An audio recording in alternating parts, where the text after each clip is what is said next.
जो ये सीजन 3 चल रहा है, यह एक ऐसी कहानी है जिसमें ध्रुव शौर्य अपनी दूसरी दुनिया में जाता है अपने पूर्वज को जिंदा करने के लिए, और वहाँ पे उसे 36 दिव्य रोशनियाँ काबू करनी पड़ती हैं। तो चलिए करते हैं वीडियो को स्टार्ट। ध्रुव शौर्य स्वाभाविक रूप से शिमेन के बाहर की महिलाओं के विचारों को नहीं जानता था। सबसे जरूरी काम आत्मा के दायरे में संग्रहित आत्मा स्रोत को अवशोषित करना था, और वह तुरंत पत्थर के गेट से अंदर चला गया। ध्रुव शौर्य की आंखों के सामने एक विशाल प्रशिक्षण कक्ष दिखाई दिया, जिसमें कुछ पत्थर की सीढ़ियां और एक प्रशिक्षण मंच था। जाहिर है, इस प्रशिक्षण कक्ष की नियमित रूप से नौकरों द्वारा सफाई की जाती है, जिससे लोगों को साफ सफाई का एहसास होता है। इस पत्थर के कमरे का ध्यानपूर्वक निरीक्षण करने के बाद उसने पत्थर के प्रवेश द्वार पर ऊर्जा की एक मुहर लगाई और आगे बढ़कर पैर मोड़कर बैठ गया। यह कोई आश्चर्य की बात नहीं है कि ध्रुव शौर्य इतना सावधान है। हालांकि उसने हमारे परिवार के कुलपति को बचाया, लेकिन इस रिट्रीट में प्रशिक्षण कक्ष की सावधानी पूर्वक जांच करना बेहतर है, अन्यथा रिट्रीट में कोई दुर्घटना होने पर यह बुरा होगा। विदेश में एकत्रित अनुभव। मास्टर, क्या अब सब ठीक है? ध्रुव शौर्य ने ध्यान से जांच करने के बाद अपनी उंगली पर अंगूठी को सहलाते हुए धीरे से कहा, ठीक है, यह सही है। रक्षात्मक होने का दिल बहुत जरूरी है। सुनहरा गरुड़ राजा अंगूठी से बाहर आया और ध्रुव शौर्य के सामने खड़ा हो गया। ठीक है, चूंकि मामला ऐसा है तो चलिए शुरू करते हैं। सबसे पहले आत्मा क्षेत्र में एकत्र आत्मा स्रोत को मुक्त करें, इसे अवशोषित करें और परिष्कृत करें, और फिर युद्ध कौशल सीखें। सुनहरा गरुड़ राजा ने ध्रुव शौर्य को योजना बनाने में मदद की, और उसके हाथ में 2 और कागज भी थे। ध्रुव शौर्य ने भी यह सुनकर सिर हिलाया और अपने पैरों को मोड़कर बैठ गया तथा अपने शरीर की सारी आत्मिक शक्ति को सक्रिय कर दिया। शुद्ध सफेद प्रकाश समूह लगातार ध्रुव शौर्य के माथे से बिखर गया और ध्रुव शौर्य के सामने इकट्ठा हो गया। हालांकि ये आत्मा स्रोत ध्रुव शौर्य द्वारा उसके आत्मा क्षेत्र में संग्रहित किए गए थे, फिर भी उन्हें मुक्त करना थोड़ा मुश्किल था। स्वर्ग और पृथ्वी की आध्यात्मिक चीजें, जिन्हें इसे प्राप्त करना किस्मत में है, ऐसा लगता है कि आप और यह आत्मा मूल भी संगत है। सुनहरा गरुड़ राजा ने ध्रुव शौर्य के सामने बढ़ते आत्मा प्रकाश समूह को देखा, और वह भी प्रसन्न था। प्रकाश समूह के पूरी तरह से संघनित हो जाने के बाद ध्रुव शौर्य ने अपने सामने खड़े आत्मा प्रकाश समूह को देखा, राहत की सांस ली और तुरंत अपनी हथेली को आगे बढ़ाया और प्रकाश समूह को छुआ। इस संपर्क से ध्रुव शौर्य महसूस कर सकता था कि आत्मा प्रकाश समूह में व्याप्त विशाल आत्मा स्रोत शक्ति, अत्यंत शुद्ध आत्मा स्रोत शक्ति, उसकी भौहों के बीच की आत्मा को अत्यंत गर्म महसूस कराती है। इसे एक अलग आग से परिष्कृत करना। सुनहरा गरुड़ राजा की आवाज पत्थर के कमरे में गूंज उठी। हालांकि ये आत्मा स्रोत सबसे शुद्ध शक्तियां है, फिर भी कुछ आत्माएं नकारात्मक भावनाओं के साथ हैं, इसलिए सुनहरा गरुड़ राजा ने कहा। बया को बुलाया गया और भयानक उच्च तापमान वाली दूधिया सफेद लपटों की एक धारा ने आत्मा प्रकाश समूह को घेर लिया। क्योंकि कमल सफाई दानव आग में दुनिया में गंदगी को शुद्ध करने का चमत्कारी प्रभाव है। इस तरह का शोधन कई घंटों तक चला, जो इस आत्मा की अपार शक्ति को दर्शाता है। फिर ध्रुव शौर्य ने धीरे धीरे आग की लपटों को बुझा दिया। बया को भी स्पष्ट रूप से बहुत लाभ हुआ, जिससे बया को आराम मिला। सब कुछ तैयार था उसके सामने तैरते क्रिस्टल जैसे आत्मा प्रकाश समूह को देखकर। हालांकि यह पहले से 10 गुना छोटा था, लेकिन इसमें निहित सबसे शुद्ध शक्ति केवल मजबूत या कमजोर थी, और यह धीरे धीरे कम हो गई। एक सांस के साथ कुशल हाथ का निशान हिल गया और ध्रुव शौर्य की भौहों के बीच की आत्मा शक्ति बाहर निकल गई। ध्रुव शौर्य के समान दिखने वाली एक मानवीय आकृति में बदल गई। उसी समय मेरे सामने हवा में मंडराते हुए आत्मा प्रकाश समूह की ओर एक चूषण बल डाला गया।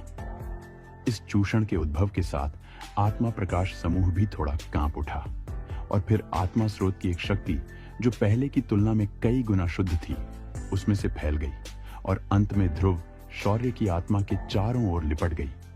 उसके मुंह, नाक और उसके शरीर के सभी छिद्र लगातार उसमें विलीन हो रहे हैं। जैसे जैसे अधिक से अधिक आत्मा स्रोतों को सांस में लिया गया, ध्रुव शौर्य की आत्मा की सतह, एक अजीब क्रिस्टल जैसी परत जो पहले से ही सतह पर दिखाई दे रही थी, बड़ी और मजबूत होती जा रही थी।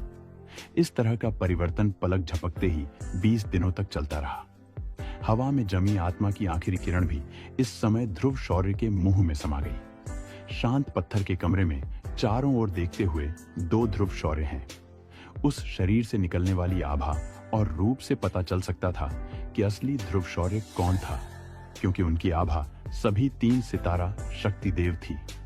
उपस्थिति भी बिल्कुल वैसी ही है, थोड़ा सा भी अंतर नहीं पाया जा सकता है। 20 दिन पलक झपकते ही बीत गए और जब ध्रुव शौर्य ने अपनी आंखें खोली और देखा कि उसके सामने वाला व्यक्ति बिल्कुल उसके जैसा ही था और यहां तक कि ताकत और आभा भी वही थी, तो वह खुशी से झूम उठा। परमात्मा रैंक की आत्माओं को 4 स्तरों में विभाजित किया गया है। प्रवेश रैंक, नश्वर रैंक, धारणा रैंक, पारलौकिक पवित्र रैंक और पूर्णता रैंक।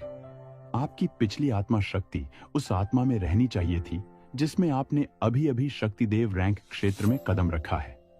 इस बार आत्मा स्रोत के अवशोषण के बाद आप शक्तिदेव रैंक क्षेत्र के नश्वर रैंक पर पहुंच गए हैं। सुनहरा गरुड़ राजा ने स्पष्ट संतुष्टि के साथ धीरे से कहा, शक्तिदेव रैंक क्षेत्र में अपनी नश्वर आत्मा शक्ति को कम मत समझो। अकेले आत्मा शक्ति के संदर्भ में यहां तक कि एक 5 सितारा शक्तिदेव रैंक भी लगभग आपके समान ही है, और मुझे विश्वास है कि आपने भी इसे महसूस किया है। शक्तिदेव रैंक क्षेत्र में कदम रखते ही नश्वर रैंक की आत्मा शक्ति में जबरदस्त बदलाव आए हैं। सुनहरा गरुड़ राजा ने ध्रुव शौर्य को देखा जो उसके सामने बहुत खुश था। जैसा कि आप जानते हैं, जब आप शक्तिदेव रैंक क्षेत्र में कदम रखते हैं तो आप अपनी आत्मा का उपयोग करके एक आत्मा में बदल सकते हैं जो आपको लड़ने में मदद करेगी। पहले क्योंकि आपने अभी अभी शक्तिदेव रैंक क्षेत्र में कदम रखा है और स्थिर नहीं हुए हैं, आप अब अलग हैं। आपके पास पहले से ही एक क्लोन है जो आपकी खुद की ताकत से कम नहीं है। यह अवतार आपकी आत्मा की शक्ति से संघनित है।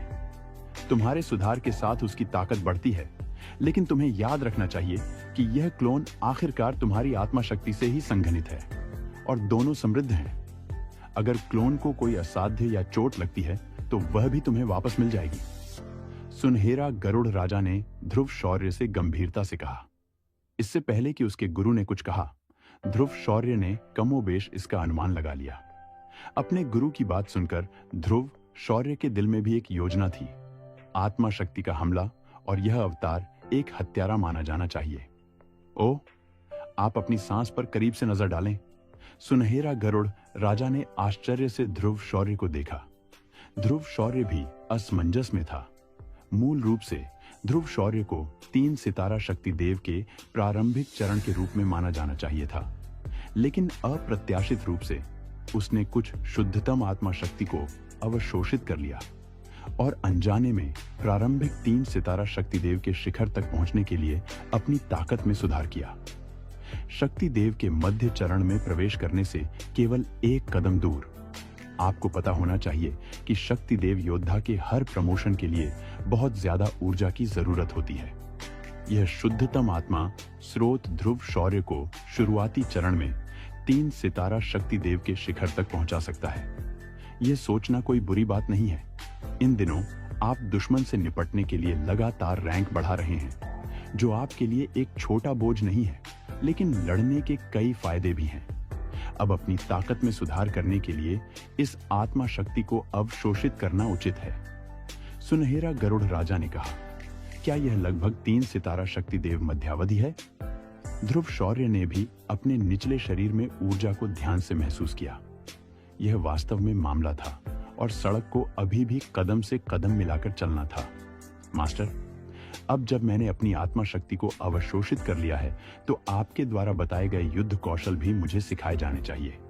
ध्रुव शौर्य मुस्कुराया और सुनहरा गरुड़ राजा के हाथ में 2 कागज को देखा, क्योंकि वह खुद भी यह स्पष्ट है कि जब आप इस शक्ति देव महाद्वीप में आते हैं, जहां शक्तियां बादलों की तरह होती हैं, तो स्वर्गीय रैंक कौशल पहले से ही अभिभूत हैं और कम से कम कुछ जीवन रक्षक कौशल की आवश्यकता है। हालांकि तुम्हारा फ्लेम मंत्रा अब एक उच्च स्तरीय साधना तकनीक है, लेकिन ऊर्जा की आपूर्ति और अवशोषण कमजोर नहीं है। फ्लेम मंत्रा के छठे रैंक के दायरे के लिए तुम्हें विकसित होने के लिए पवित्र लपटों को निगलना होगा। अब तुम्हारे पास जो कमी है वह है युद्ध तकनीक। सुनहरा गरुड़ राजा ने भी ध्रुव शौर्य के विचारों को देखा और अपने हाथ में 2 कागज हिलाए। चूंकि आप सीखना चाहते हैं तो मैं इसे आप पर छोड़ता हूं। ध्रुव शौर्य ने आकाश में तैरते हुए सुनहरे गरुड़ राजा को देखा और उसके पास अभी भी 1 कागज था और जल्दी से उसे पकड़ने के लिए आगे बढ़ा। एक निम्न स्तरीय अमर युद्ध कौशल, एक निम्न स्तरीय अमर युद्ध कौशल। ध्रुव शौर्य का विस्मयादिबोधक पत्थर के कमरे में गूंज उठा। स्वर्ग रैंक और अमर रैंक के बीच अंतर को मत देखिए, लेकिन वास्तविक युद्ध कौशल एक दूसरे से बहुत दूर हैं। स्वर्ग रैंक का मतलब है स्वर्ग और पृथ्वी की शक्ति को अपने लिए इस्तेमाल करना, जबकि अमर रैंक स्वर्ग और पृथ्वी की शक्ति से परे है। दूसरे शब्दों में, अमर रैंक युद्ध कौशल स्वर्ग और पृथ्वी की शक्ति का उपयोग स्थिर करने के लिए करेगा और दूसरों द्वारा उपयोग नहीं किया जा सकता है। शक्ति देव रैंक स्वर्ग और पृथ्वी की शक्ति को जुटाने का सबसे बड़ा प्रतीक है। अगर वह ऐसा नहीं कर सकता तो यह उसकी बांह तोड़ने और उसके हाथ तोड़ने जैसा होगा। अच्छा, यह युद्ध कौशल का एक सेट है जो एक शासक को हमले के रूप में उपयोग करता है, जो आपके हाथ में अनंत अग्नि के प्राचीन शासक से निपटने के लिए बिल्कुल सही है। सुनहरा गरुड़ राजा ने अपने सामने ध्रुव शौर्य को देखा और कहा, पहले अपने अनंत अग्नि अनंत शासक को बुलाओ। यदि आप इस युद्ध कौशल का अभ्यास करना चाहते हैं तो आपको पहले शासक को संयमित करना होगा। सुनहरा गरुड़ राजा ने जल्दी से कहा, जब ध्रुव शौर्य कागज खोलने वाला था। बूम! जब ध्रुव शौर्य ने सिर्फ दांव के कागज को छुआ, जब ध्रुव शौर्य के दिमाग की गहराई में एक गर्जन विस्फोट हुआ, तो उसकी आत्मा भी इस समय हिंसक रूप से कंपन हुई और फिर उसकी दृष्टि धीरे धीरे धुंधली हो गई। और जब वह अपने होश में आया, लेकिन पाया कि वह एक अजीब जगह में था। करीब से देखने पर यह स्थान चौड़ा नहीं है, यह बिना किसी क्रोध के खाली है। ध्रुव शौर्य की आंखें थोड़ी सी बह गईं और फिर अचानक शून्य स्थान में कहीं रुक गईं, जहां एक आकृति अपने हाथों को उसकी पीठ के पीछे रखकर खड़ी थी। यह आकृति बेहद साधारण है। ध्रुव शौर्य शायद ही उसके शरीर से निकलने वाली हल्की सांस और युद्ध ऊर्जा के संकेतों को नोटिस कर सकता था, और उसकी उपस्थिति सबसे साधारण व्यक्ति की तरह थी। हालांकि इस दृश्य ने ध्रुव शौर्य के दिल को और भी गंभीर बना दिया। आखिर ऐसा साधारण व्यक्ति कैसे हो सकता है जो इतनी रहस्यमयी जगह पर प्रकट हो? वह 7वीं परत के ब्रे राजा हेवन रूलर का सच्चा स्वामी था। यह युद्ध कौशल में छिपी हुई एक स्मृति का स्थान होना चाहिए।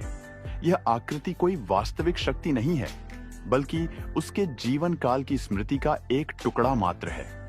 ध्रुव शौर्य ने उस आकृति को ध्यान से देखा और सोच में पड़ गया। अपने मौजूदा अनुभव के आधार पर उसे कोई आश्चर्य नहीं हुआ। कुछ क्षण विचार करने के बाद उसने इस आकृति की वास्तविकता को समझ लिया।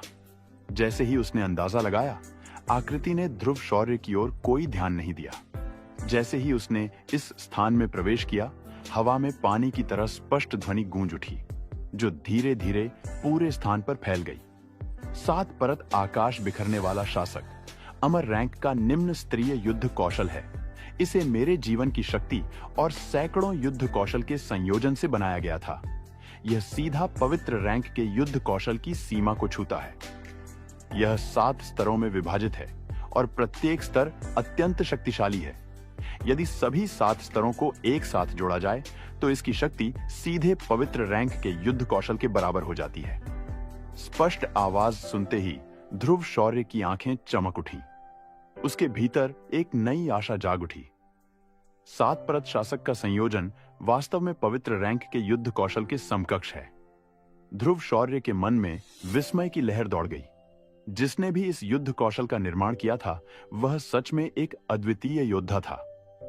फिर आवाज ने फिर से गूंजते हुए कहा, मूल आकाश स्तरीय युद्ध कौशल को परिष्कृत करके इसे सर्वोच्च बनाया गया है। यदि आप इस स्थान में छिपे रहस्यों को प्राप्त कर सकते हैं तो आप भाग्यशाली कहलाएंगे। लेकिन ध्यान दें, अग्नि शासक को अग्नि आत्मा की लार से तड़का दिया जाना चाहिए। याद रखें, 7वें रैंक के आकाश तोड़ने वाले शासक को अलग अलग दिव्य अग्नियों से तड़का लगाना अनिवार्य है, तभी इसे सफलतापूर्वक ढाला जा सकता है, अन्यथा यह बिखर जाएगा। यह सुनकर ध्रुव शौर्य क्षण भर के लिए स्तब्ध रह गया और फिर सोच में पड़ गया। उसे समझ आ गया कि उसके हाथ में जो रहस्यमयी अग्नि थी वही तथाकथित अनंत अग्नि का प्राचीन शासक था, जिसे हुओ लिंगजियाओ ने रूपांतरित किया था। जैसा कि अपेक्षित था, अमर रैंक के युद्ध कौशल को प्राप्त करने के लिए भी इतनी कठिन परीक्षा से गुजरना होगा। झील के ऊपर स्वर्ण गरुड़ राजा ने शांतिपूर्वक और धीरे से अनंत अग्नि के प्राचीन शासक को अपने हाथ में उठाया। शासक की सतह पर उकेरे गए विशेष पैटर्न, जो पहले ध्रुव शौर्य को रहस्यमयी लगते थे, अब एक जीवंत लाल प्रकाश उत्सर्जित करने लगे थे। रूलर को कसकर पकड़े हुए, जो डूबते हुए सूर्य की भांति चमक रहा था, रहस्यमय व्यक्ति ने हल्की सांस ली और उसका शरीर अचानक कंपन करने लगा। फिर उसके कदम धीरे धीरे शून्य में समा गए और डूबते सूरज की रोशनी में एक आश्चर्यजनक छवि उभरी। यह दृश्य देख ध्रुव शौर्य अवाक रह गया। उसे उम्मीद नहीं थी कि रहस्यमयी व्यक्ति की गति इतनी भयावह होगी। धीरे धीरे वह छवि धुंधली होने लगी और रहस्यमयी व्यक्ति विशाल झरने के नीचे टेलीपोर्टेशन के माध्यम से प्रकट हुआ। उस विशाल जलप्रपात के सामने उसका शरीर चींटी समान लग रहा था, परंतु उसके भीतर की शक्ति झरने की प्रचंडता से भी अधिक थी। झरने से उत्पन्न वायु दबाव उस वृद्ध शरीर को हिलाने में असफल रहा। अचानक उसका शरीर हवा में स्थिर हो गया, पैर की उंगलियां शून्य में टिकी और वह 180 डिग्री घूम गया। उसके हाथ में पकड़ा काला शासक प्रकाशमान हो गया और उसकी चमक इतनी तीव्र हो गई कि ध्रुव शौर्य को अपनी आंखें संकरी करनी पड़ी। अमर रैंक युद्ध कौशल, 7वीं परत आकाश शासक का प्रहार। अचानक गगनभेदी गड़गड़ाहट हुई और उसके साथ एक प्रचंड गर्मी की लहर पूरे अंतरिक्ष में फैल गई। बूम! झील की सतह पर अनगिनत जलस्तंभ आकाश में उठने लगे, एक अद्भुत दृश्य प्रस्तुत करते हुए। तभी आकाश में एक विशाल लाल तारा चमक उठा, जो अपनी राह में हर जलस्तंभ को ध्वंस करता हुआ आगे बढ़ा। धमाका! लाल तारा बिजली की गति से झील के आर पार दौड़ पड़ा, जल की ऊंची लहरों को हिलाकर सीधे विशाल झरने से जा टकराया। बूम! बूम! बूम! घाटी गड़गड़ाहट से गूंज उठी और चट्टान की दीवारों से मलबे के टुकड़े गिरने लगे। ध्रुव शौर्य ने अपने कानों को हाथों से ढक लिया और विस्फोट की तीव्रता को आश्चर्य से देखा।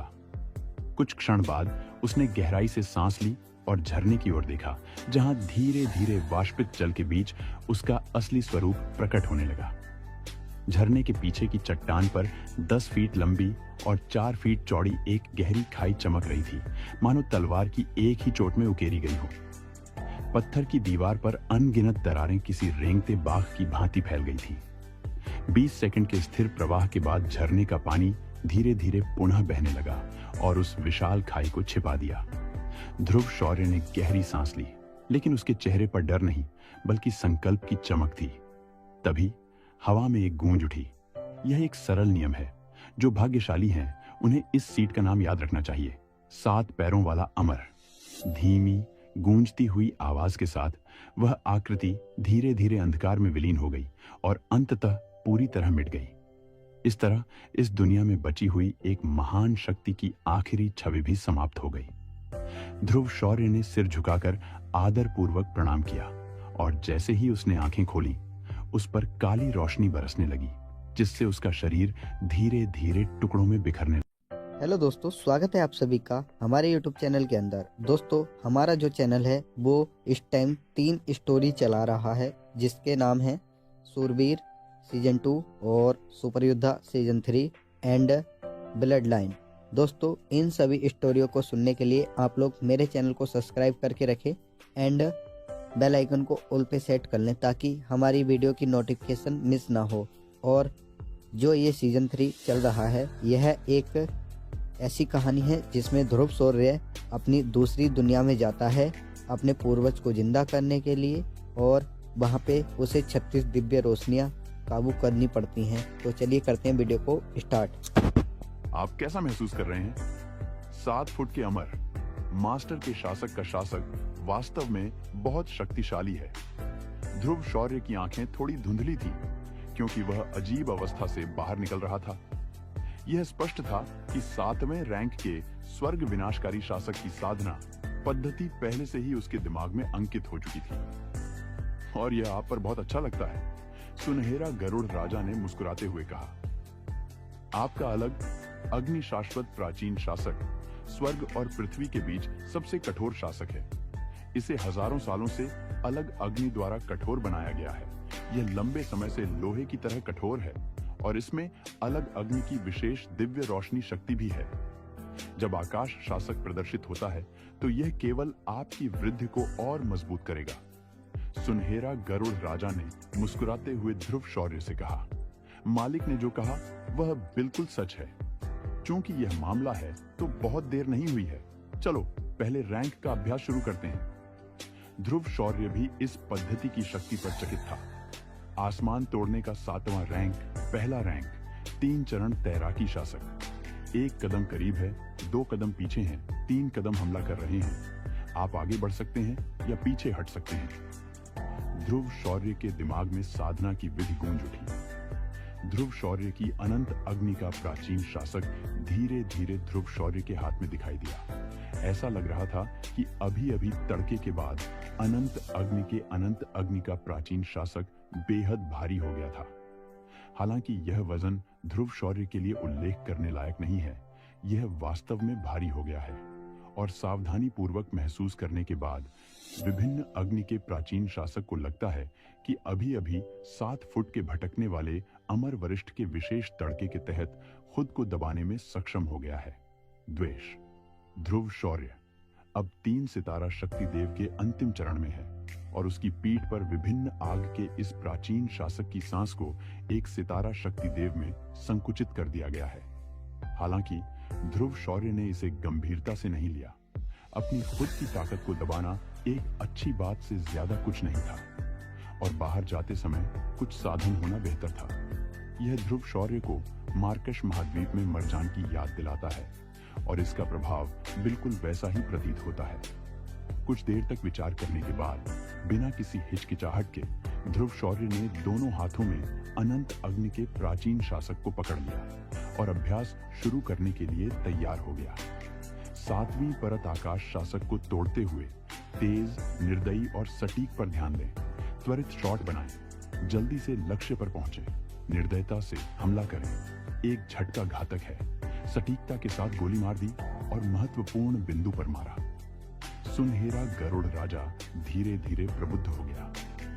ये सुनकर ध्रुव शौर्य अपने पैरों को पार करके बैठ गया और ध्यान से आकाश को तोड़ने की 7वीं परत की पहली चीखे साधना अनुभव को महसूस किया। 7 पैरों वाले वरिष्ठ के अनुभव के अनुसार पहली मानव शासक की प्रतिध्वनि के बारे में है, अर्थात शासक को स्वयं के साथ प्रतिध्वनित करना ताकि पहली की सबसे बड़ी शक्ति का उपयोग किया जा सके। मैं इसे अपने साथ कैसे प्रतिध्वनित कर सकता हूं? ध्रुव शौर्य ने अनंत अग्नि के प्राचीन शासक को सहलाया और उसमें से गर्मी का एक संकेत महसूस किया। अलग अग्नि शाश्वत प्राचीन शासक, अलग अग्नि शाश्वत प्राचीन शासक, ध्रुव शौर्य ने खुद से कहा। उसने अचानक अपनी आंखें बंद कर ली और आह भरी। अपने पूरे शरीर की अग्नि विशेषता प्रतिशोधी ऊर्जा को जुटाया और अपने हाथ में अजीब अग्नि शाश्वत प्राचीन शासक की ओर उड़ेला। अनंत अग्नि अनंत शासक जो अभी भी ध्रुव शौर्य के हाथ में था, अचानक आग विशेषता से लड़ने वाली ऊर्जा के विशाल संग्रह से गुजरने के बाद एक भिन्न भिनाने वाली आवाज आई, जैसे कि वह ध्रुव शौर्य को खुशी से बधाई दे रही हो। सफलता।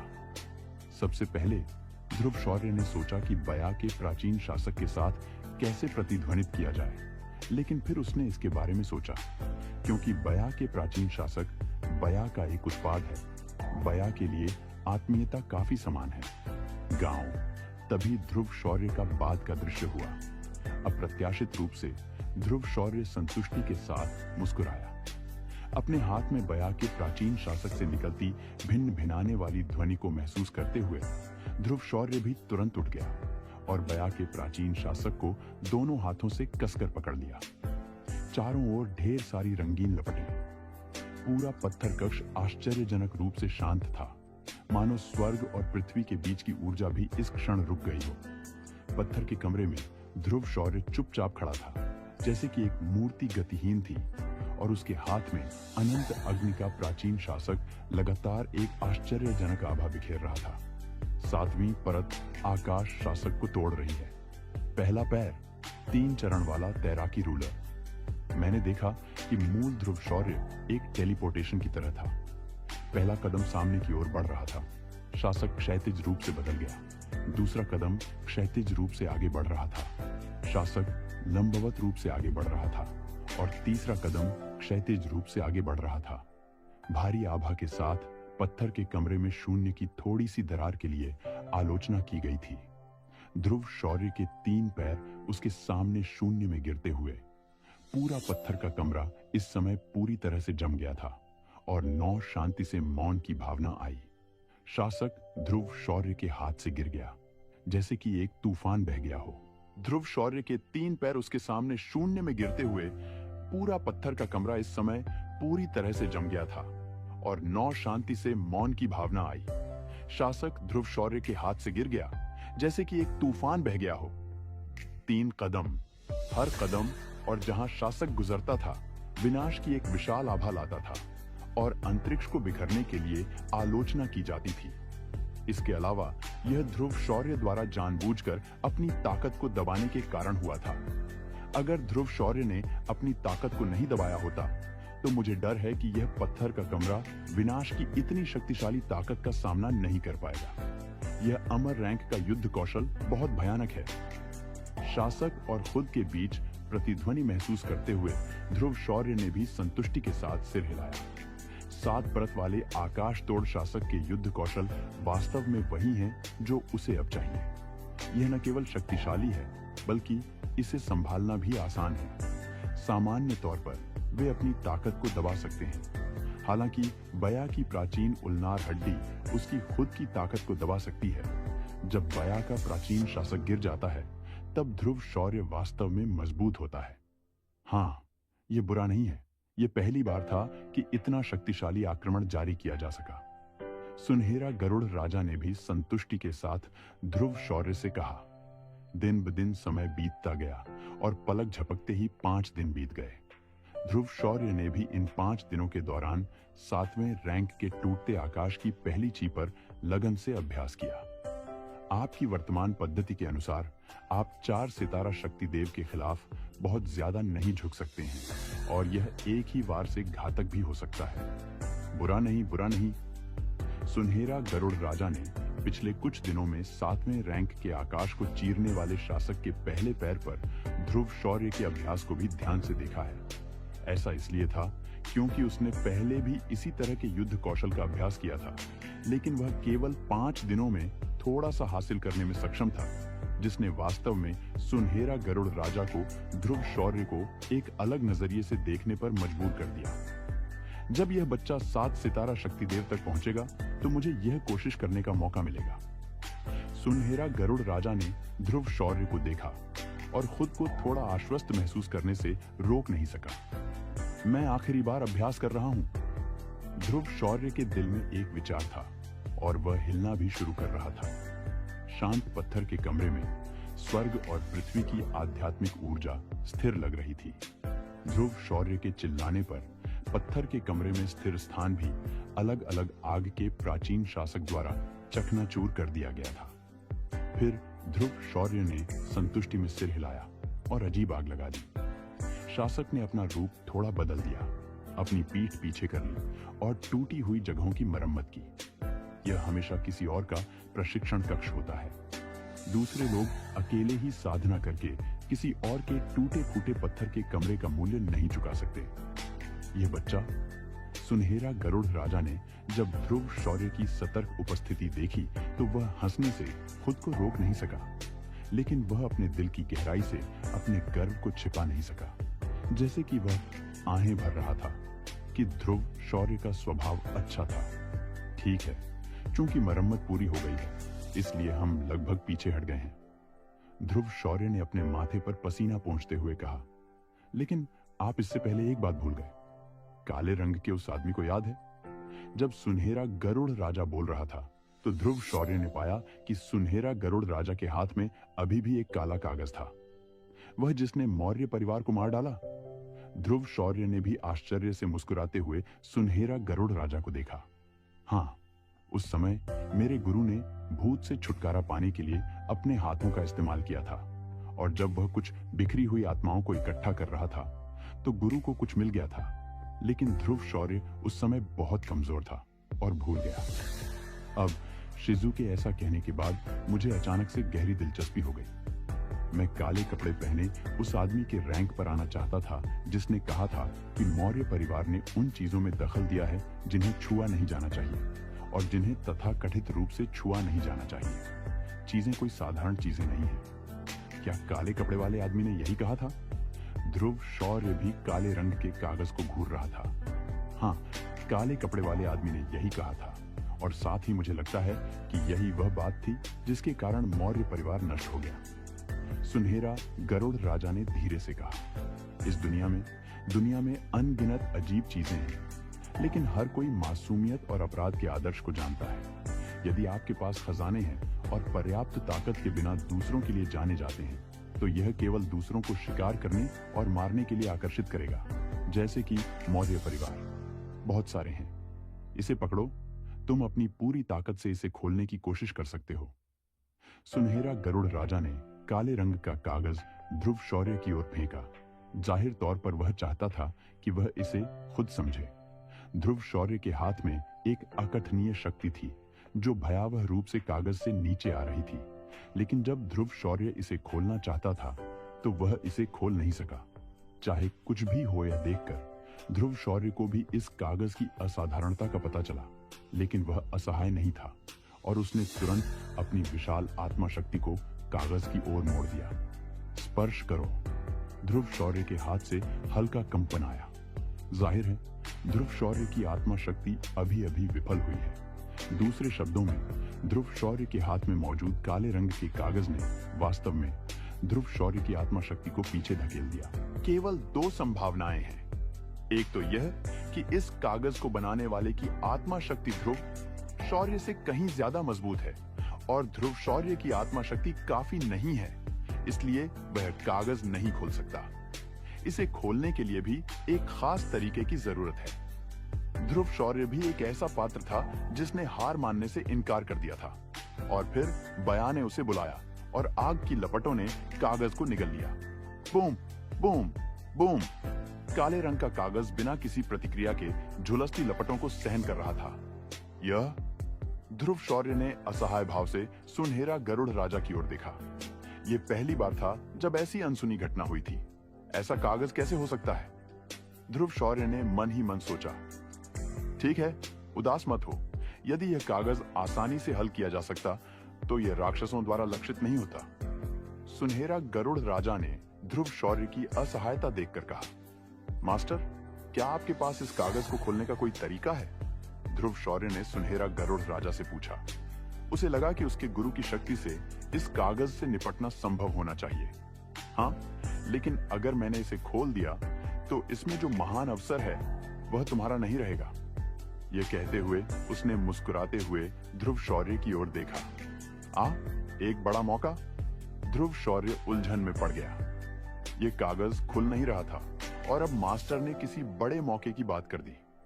ठीक है, शिकायत मत करो। इस कागज को खोलने के लिए पवित्र दिव्य रोशनी की शक्ति की आवश्यकता होती है, इसलिए हमें पहले वह औषधीय गोली तैयार करनी होगी जो पवित्र दिव्य रोशनी को भस्म कर सके। 7 ज्वाला फूल, जू शेंगदान और रक्त आत्मा बर्फ तरल। मेरे अनुभव के अनुसार यह पुस्तक किसी सर्वोच्च शक्ति द्वारा छोड़ी गई विरासत होनी चाहिए। सुनहरा गरुड़ राजा ने धीरे से कहा, क्या इसे खोलने के लिए पवित्र दिव्य रोशनी की आवश्यकता है? ध्रुव शौर्य ने सामने पड़े काले कागज को देखा और निराशा से सिर हिला दिया। हम पवित्र दिव्य रोशनी की तलाश करेंगे। तुम्हारे पास पहले से ही अजीब आग है, इसलिए कुछ बहुत ही दिलचस्प होगा। सुनहरा गरुड़ राजा ने दुर्भावनापूर्ण मुस्कान के साथ कहा। किसी कारण से ध्रुव शौर्य को हमेशा लगता था कि वह उसी रास्ते पर जा रहा है जिसे सुनहरा गरुड़ राजा ने उसके लिए तैयार किया था। ठीक है, उदास मत हो, अभी भी कुछ चीजें हैं जिन्हें तुम्हें सुलझाना है। तुम गुब्बेन गोली भूल गए? सुनहरा गरुड़ राजा ने याद दिलाया। मैं वास्तव में उस रहस्य के बारे में उत्सुक हूं जिसके बारे में आप इतने आशावादी हैं। ध्रुव शौर्य ने राजा की बात सुनकर सोचा। वह समझ गया कि उसके गुरु उसे धोखा नहीं देंगे, लेकिन उस राजा में ऐसा क्या रहस्य था? अगर ऐसा है तो चलो बाहर चलते हैं। ध्रुव शौर्य खड़ा हुआ और अपने शरीर पर जमी धूल को साफ किया। उसने अपनी पीठ पर काले रंग का अनंत अग्निशासक रखा और धीरे धीरे बाहर चला गया। हाँ, सूरज की रोशनी वाकई गर्म है, ध्रुव शौर्य ने पत्थर के कमरे से बाहर निकलते ही कहा। बाहर सुबह हो चुकी थी और सूरज की किरणें उसके शरीर पर चमक रही थीं, जिससे उसका शरीर हल्का और ताजा महसूस हो रहा था। युवा मास्टर ध्रुव, आप बाहर आ गए, एक नाजुक सी दिखने वाली लड़की ने सम्मान पूर्वक कहा। मिस ने निर्देश दिया है कि मैं आपको यहां से ले चलूं, तो रास्ता दिखाओ, ध्रुव शौर्य ने विनम्रता से मुस्कुराते हुए कहा। रास्ते में नौकरानी ने उसे हॉल में ले जाते हुए कहा, युवा मास्टर ध्रुव वाकई होनहार हैं, तभी युवती इतनी मोहित है। इसका क्या मतलब है? ध्रुव शौर्य ने चौंकते हुए पूछा। आह, क्या यह स्पष्ट नहीं है? वर्षों में पहली बार किसी ने युवती के दिल को छुआ है, नौकरानी ने धीरे से कहा। ध्रुव शौर्य यह सुनकर चौंक गया और समझ गया कि यूरू ने पिछली बार ऐसा क्यों पूछा था। अरे, दुनिया में इतने मोहग्रस्त लोग हैं। मेरा पहले से ही एक परिवार है, मुझे डर है कि मैं मिस यूरू के अच्छे इरादों पर खरा नहीं उतर सकता। ध्रुव शौर्य ने मन ही मन सोचा। वह ऐसा व्यक्ति नहीं था जो भावनाओं से खेलता। हॉल में पहुंचने पर उसने देखा कि यूरू और कुछ लोग चर्चा कर रहे थे। छोटे दोस्त ध्रुव शौर्य, लगता है इस बार आपकी ताकत और बढ़ गई है, यूरू ने मुस्कुराते हुए कहा। यह बस एक संयोग है।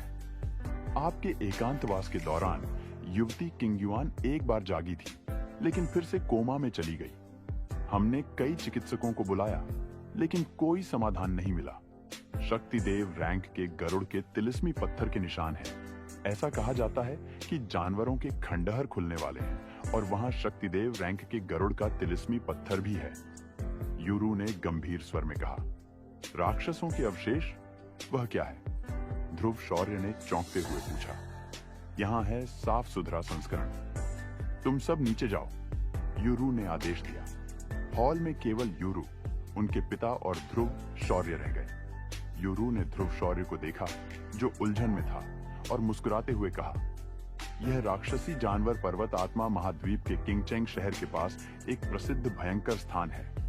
वहां की ठंडी हवा अत्यंत घनी है, आकाश हमेशा सूरज से ढका रहता है और यदि कोई लापरवाही से अंदर चला जाए तो खो जाना तय है।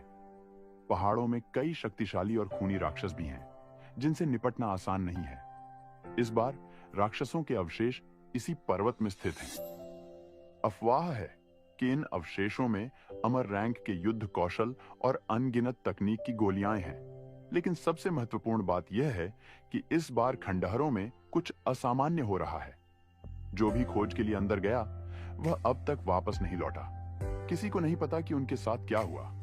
ओह, लेकिन जानवर और इंसान तो पुराने दुश्मन हैं। फिर जानवरों की पर्वत श्रृंखला के खंडहर इंसानों में शामिल होने की अनुमति कैसे दे सकते हैं? हेलो दोस्तों, स्वागत है आप सभी का हमारे YouTube चैनल के अंदर। दोस्तों, हमारा जो चैनल है वो इस टाइम 3 स्टोरी चला रहा है, जिसके नाम है सूरवीर सीजन 2 और सुपर योद्धा सीजन 3 एंड ब्लड लाइन।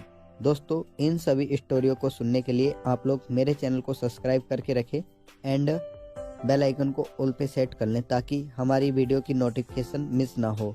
और जो ये सीजन 3 चल रहा है, यह एक ऐसी कहानी है जिसमें ध्रुव शौर्य अपनी दूसरी दुनिया में जाता है अपने पूर्वज को जिंदा करने के लिए, और वहाँ पे उसे 36 दिव्य रोशनियाँ काबू करनी पड़ती हैं। तो चलिए करते हैं वीडियो को स्टार्ट। दोस्तों, वीडियो को स्टार्ट करने से पहले मैं बता दूं कि इसमें जो शक्तिदेव रैंक है उसमें 3 स्टेज हैं, तो आप लोग कंफ्यूज ना हो। ध्रुव शौर्य को यह नहीं पता था कि वॉरक्राफ्ट पर्वतों में जानवरों के अवशेष वास्तव में एक सर्वशक्तिमान द्वारा छोड़े गए थे। यह अफवाह थी कि वह सर्वशक्तिमान स्वभाव से जानवरों से घृणा करता था और उसने उन पर प्रतिबंध लगा दिया था। यूरू ने चेतावनी दी, तुम्हें वहां नहीं जाना चाहिए। यूरू ने आगे बताया, इसके अलावा शक्ति देव रैंक का वह तिलिस्मी पत्थर जिसकी तुम्हें जरूरत है उन्हीं खंडहरों में छुपा है। ध्रुव शौर्य ने उलझन में पूछा, पिताजी, इन जानवरों के खंडहर में आखिर क्या है? यूरू ने हल्की मुस्कान के साथ कहा, बहुत समय पहले इस महान हजार दुनिया में अनगिनत शक्तिशाली योद्धा थे जो युद्ध के दौरान गिर गए थे। जहां उनका रक्त गिरा वहां खंडहर बन गए और वे स्थान रहस्यों और अवसरों से भर गए जो अनगिनत प्रतिभाओं को अपनी ओर खींचते हैं। यदि कोई शक्ति देव रैंक रक्त प्राप्त कर ले तो वह शक्ति देव रैंक हासिल कर सकता है और अपनी पवित्र नींव बना सकता है, यूरू ने समझाया। उनकी बूढ़ी आवाज सुनकर ध्रुव शौर्य चौंक गया क्योंकि यह सब उसकी समझ से परे था। शक्ति देव रैंक क्या है? ध्रुव शौर्य ने जिज्ञासा से पूछा। उसके इस सवाल के साथ ही उसके शरीर में स्रोत ऊर्जा हल्के से स्पंदित होने लगी। यूरू के पिता ने क्षण भर सोचकर मुस्कुराते हुए कहा, यह तुम्हारे लिए अभी बहुत दूर की बात है, लेकिन इतना समझ लो कि शक्ति देव रैंक का अर्थ है 7 सितारा शक्ति देव के शिखर की शक्ति। एक शक्ति देव के रक्त की एक बूंद समुद्र को उथले पानी में बदल सकती है। जब शक्ति देव गिरा तो उसका खून और उसके अवशेष आकाश और धरती पर गिर पड़े, जिससे खंडहरों का निर्माण हुआ। उन्होंने आगे बताया, हमारे शक्ति देव महाद्वीप पर शहर के बाहर दैत्य सागर पर्वतों में ऐसे ही खंडहर मौजूद हैं। ध्रुव शौर्य की आंखें संकुचित हो गईं। वह आखिरकार मुद्दे की गंभीरता को समझ गया था। यूरू ने मुस्कुराते हुए कहा, अब हमारे किंगचेंग शहर के 100 मील के दायरे में 8 शहर हैं। उन सभी शहरों के युवा प्रतिभाशाली लोग खंडहरों में प्रवेश की तैयारी कर रहे हैं। मैंने सुना है कि वुचेंग शहर का युवा स्वामी कई वर्षों से इसके लिए कठोर परिश्रम कर रहा है। उसे यह अवश्य पाना है, यूरू ने आगे कहा। इसके अलावा अन्य बड़े परिवारों के गौरवशाली पुत्र भी अपनी पूरी शक्ति लगा रहे हैं ताकि वे इस महान भाग्य को प्राप्त कर सकें। यदि कोई इस अद्वितीय सौभाग्य को पा लेता है तो शक्ति देव महाद्वीप का शाही परिवार उस पर ध्यान देगा और उसे अपने पथ पर अग्रसर करेगा।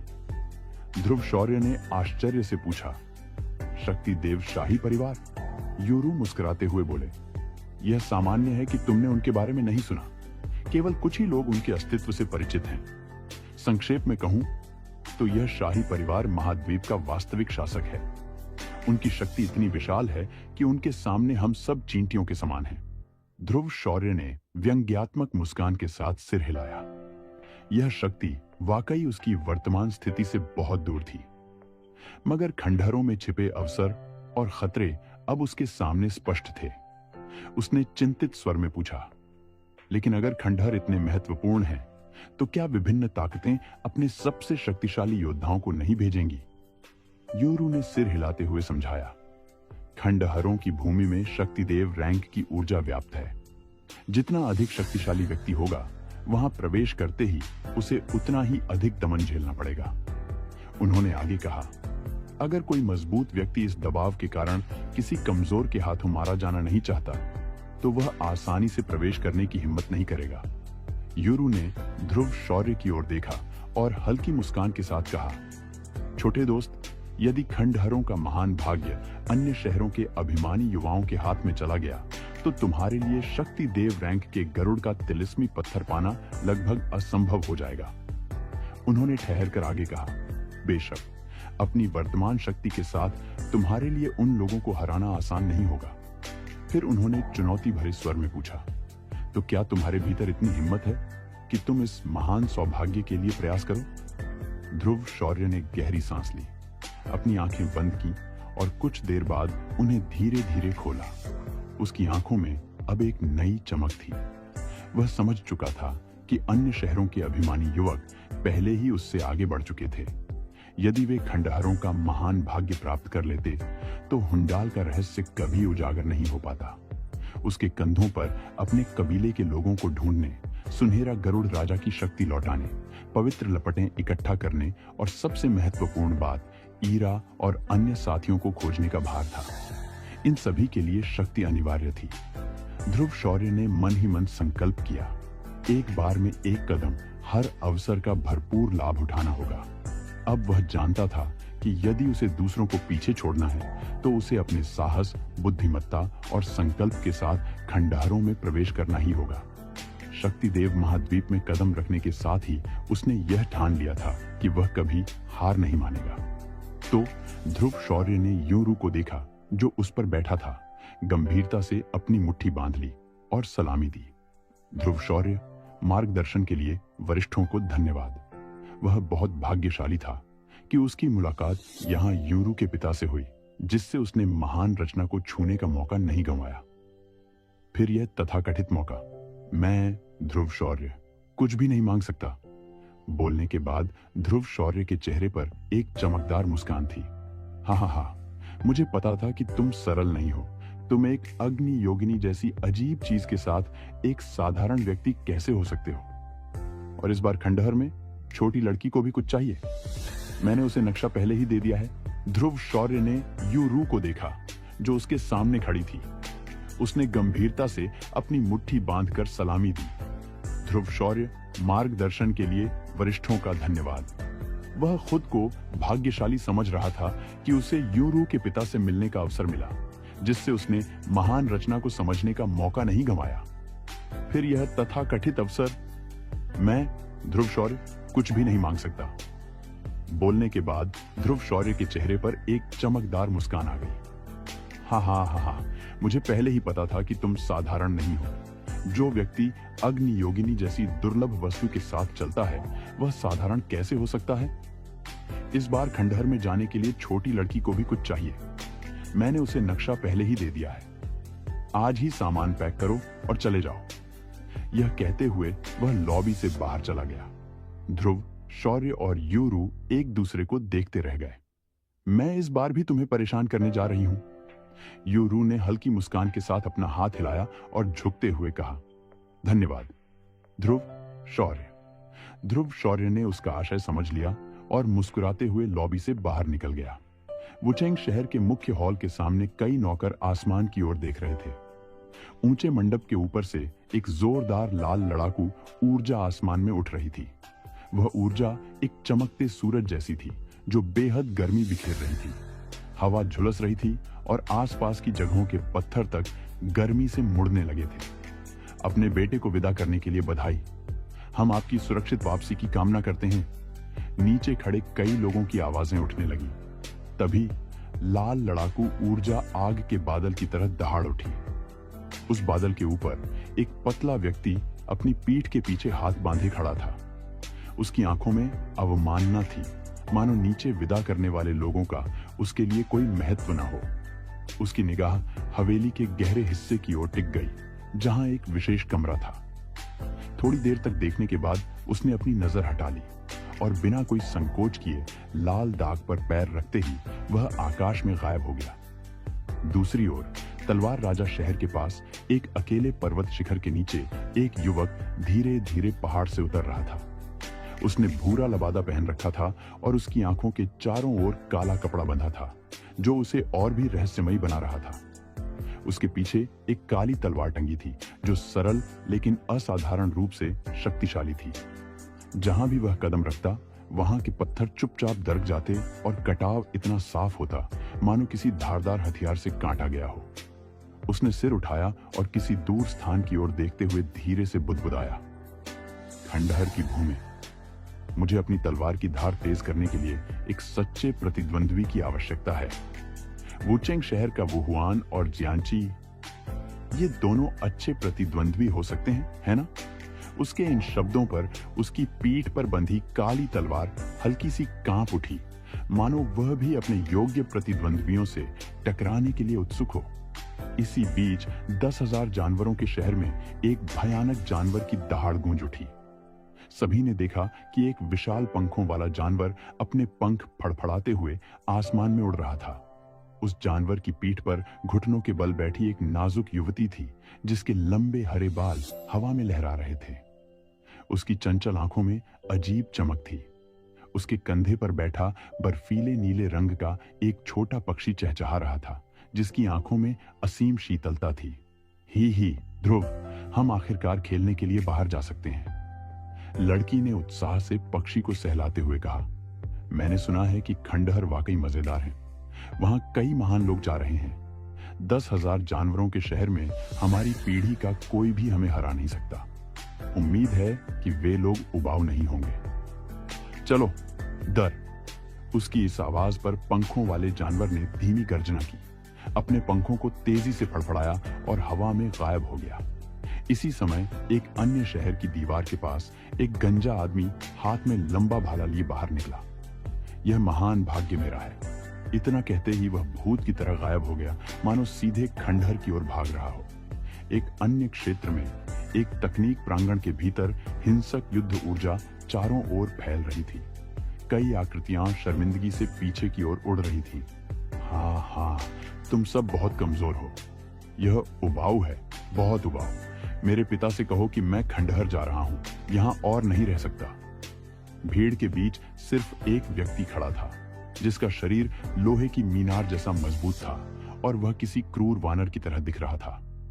उसने हंसते हुए अपने पैरों को जमीन पर पटका और आसमान में छलांग लगाते ही ओझल हो गया। उसके जाते ही संस्थान के लोग राहत की सांस लेते हुए खुशी से चिल्ला उठे। आखिरकार वह राक्षस चला गया। खंडहर में जाने वालों का भाग्य खराब हो सकता है। अगर वे इस पागल से टकरा गए तो समझो उनका खेल खत्म। किंग चेंग शहर के उत्तर में बर्फ के कबीले के एक आलीशान मंडप के भीतर एक नौकरानी ने धीरे से आवाज दी, मिस, समय आ गया है। मालिक ने कहा है कि आप जा सकती हैं। धूप से भरे मंडप में मुलायम बिस्तर पर एक बर्फ सी गोरी लड़की लेटी थी, जिसका शरीर पतली रजाई में लिपटा हुआ था, लेकिन उसकी मोहक काया फिर भी साफ झलक रही थी। उसने आंखें खोलते हुए कहा, अंदर आ जाओ। नौकरानी अंदर आई और कपड़े लेकर खड़ी हो गई।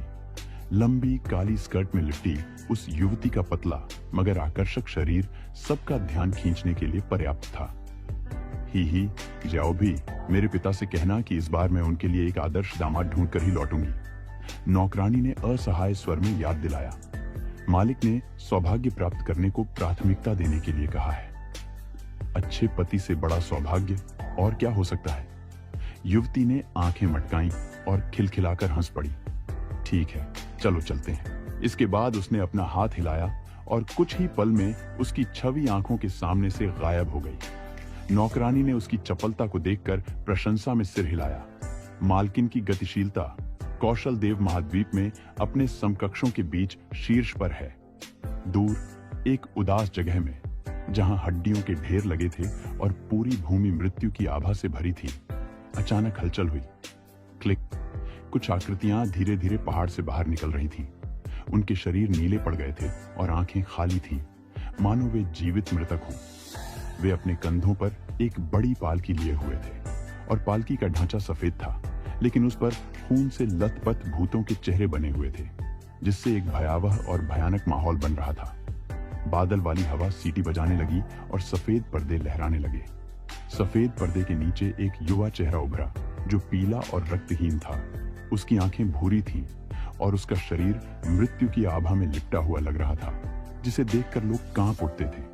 100 भूत पालकी उठाते हैं। सफेद पालकी दूर चली गई, मानो दूर से कोई ठंडी आवाज आ रही हो। ये वांगजिंग, जीवित लोग इससे बचते हैं।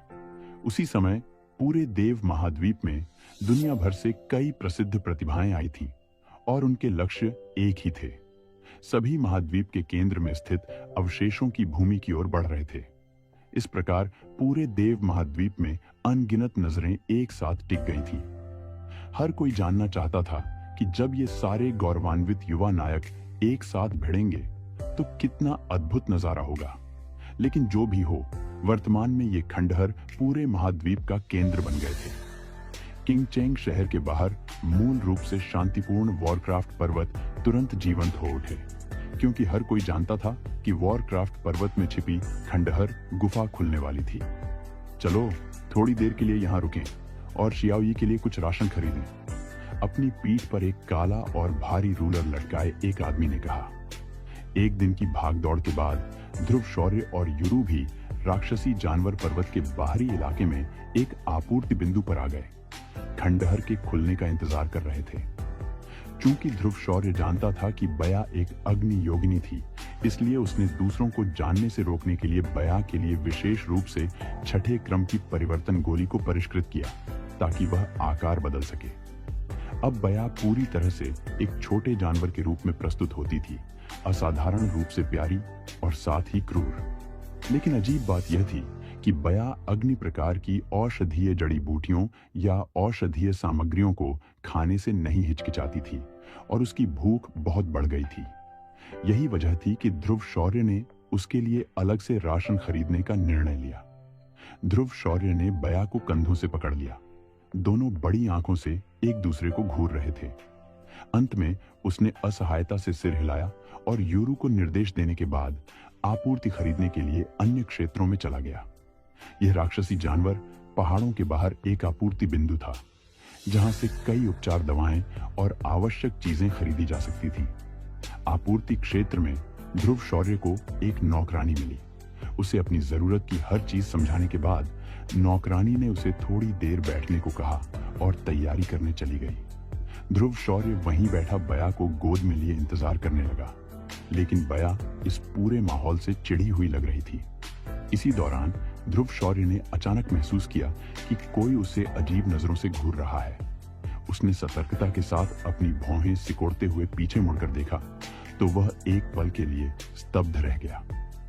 कुछ ही दूरी पर लंबे हरे बालों वाली एक सुंदर लड़की बड़ी बड़ी आंखों से उसे घूर रही थी और उसके छोटे से मुंह से लार की एक बूंद भी टपक रही थी।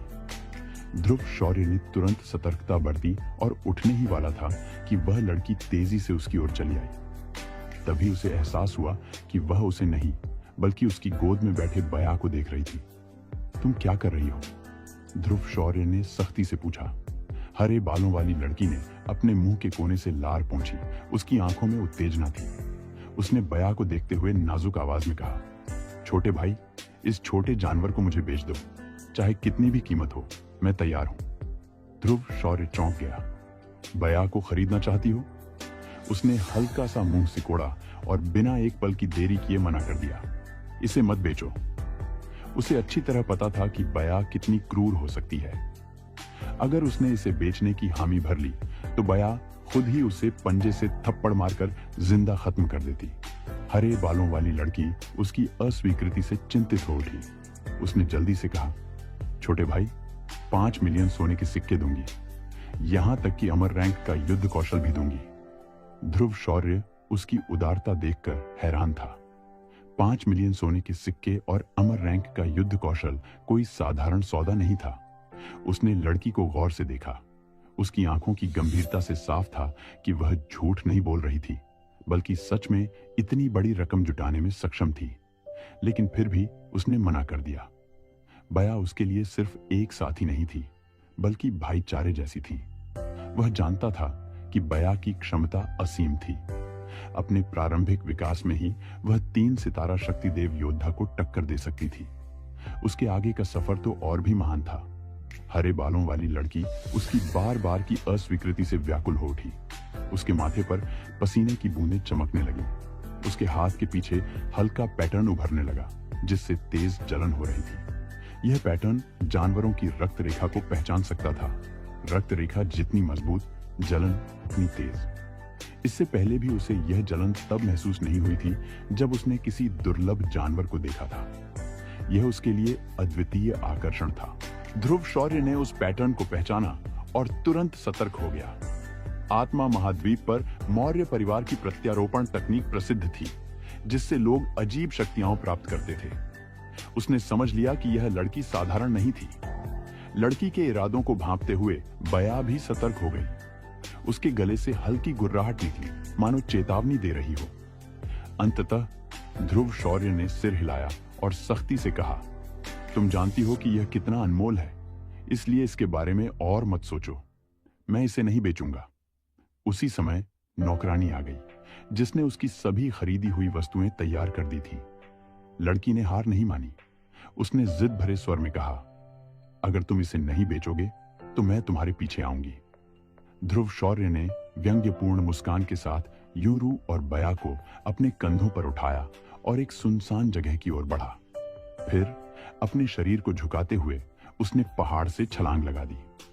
कुछ ही पलों में वे बर्फीले पर्वत क्षेत्र के बाहर एक पेड़ की चोटी पर पहुंच गए। वहां से उसने इधर उधर निगाह दौड़ाई और पाया कि आसपास के पेड़ों की चोटियों पर कई लोग क्रॉस लेग्ड बैठे थे। बर्फ और हिम के पहाड़ पूरे साल बादलों और धुंध से घिरे रहते हैं। साथ ही वहां कई शक्तिशाली राक्षस भी होते हैं। केवल 3 सुरक्षित प्रवेश बिंदु हैं और जहां ध्रुव शौर्य अब भी था वह उन्हीं में से एक था। लेकिन वर्तमान में वह प्रवेश द्वार लोगों के समुद्र द्वारा अवरुद्ध हो चुका था। जब ध्रुव शौर्य इस विशाल दृश्य को देखकर चुपचाप आहें भर रहा था, तभी दूर आकाश से अचानक एक स्पष्ट और तेज क्रेन की चहचहाहट गूंजी। यह आवाज अनगिनत निगाहों को अपनी ओर खींच लाई। ध्रुव शौर्य ने भी ऊपर देखा और पाया कि रंगीन ऊर्जा से घिरा एक विशाल सारस अपने विशाल पंख फड़फड़ाते हुए बर्फीले पर्वत के एक प्रवेश द्वार की ओर तेजी से उड़ रहा था। सूर्य की किरणें उसके पंखों पर चमक रही थी, जिससे वह अद्भुत और शानदार दिखाई दे रहा था। क्या सील आखिरकार कमजोर हो गई है? ध्रुव शौर्य ने प्रवेश द्वार पर ऊर्जा के तूफान को देखते हुए बुदबुदाया।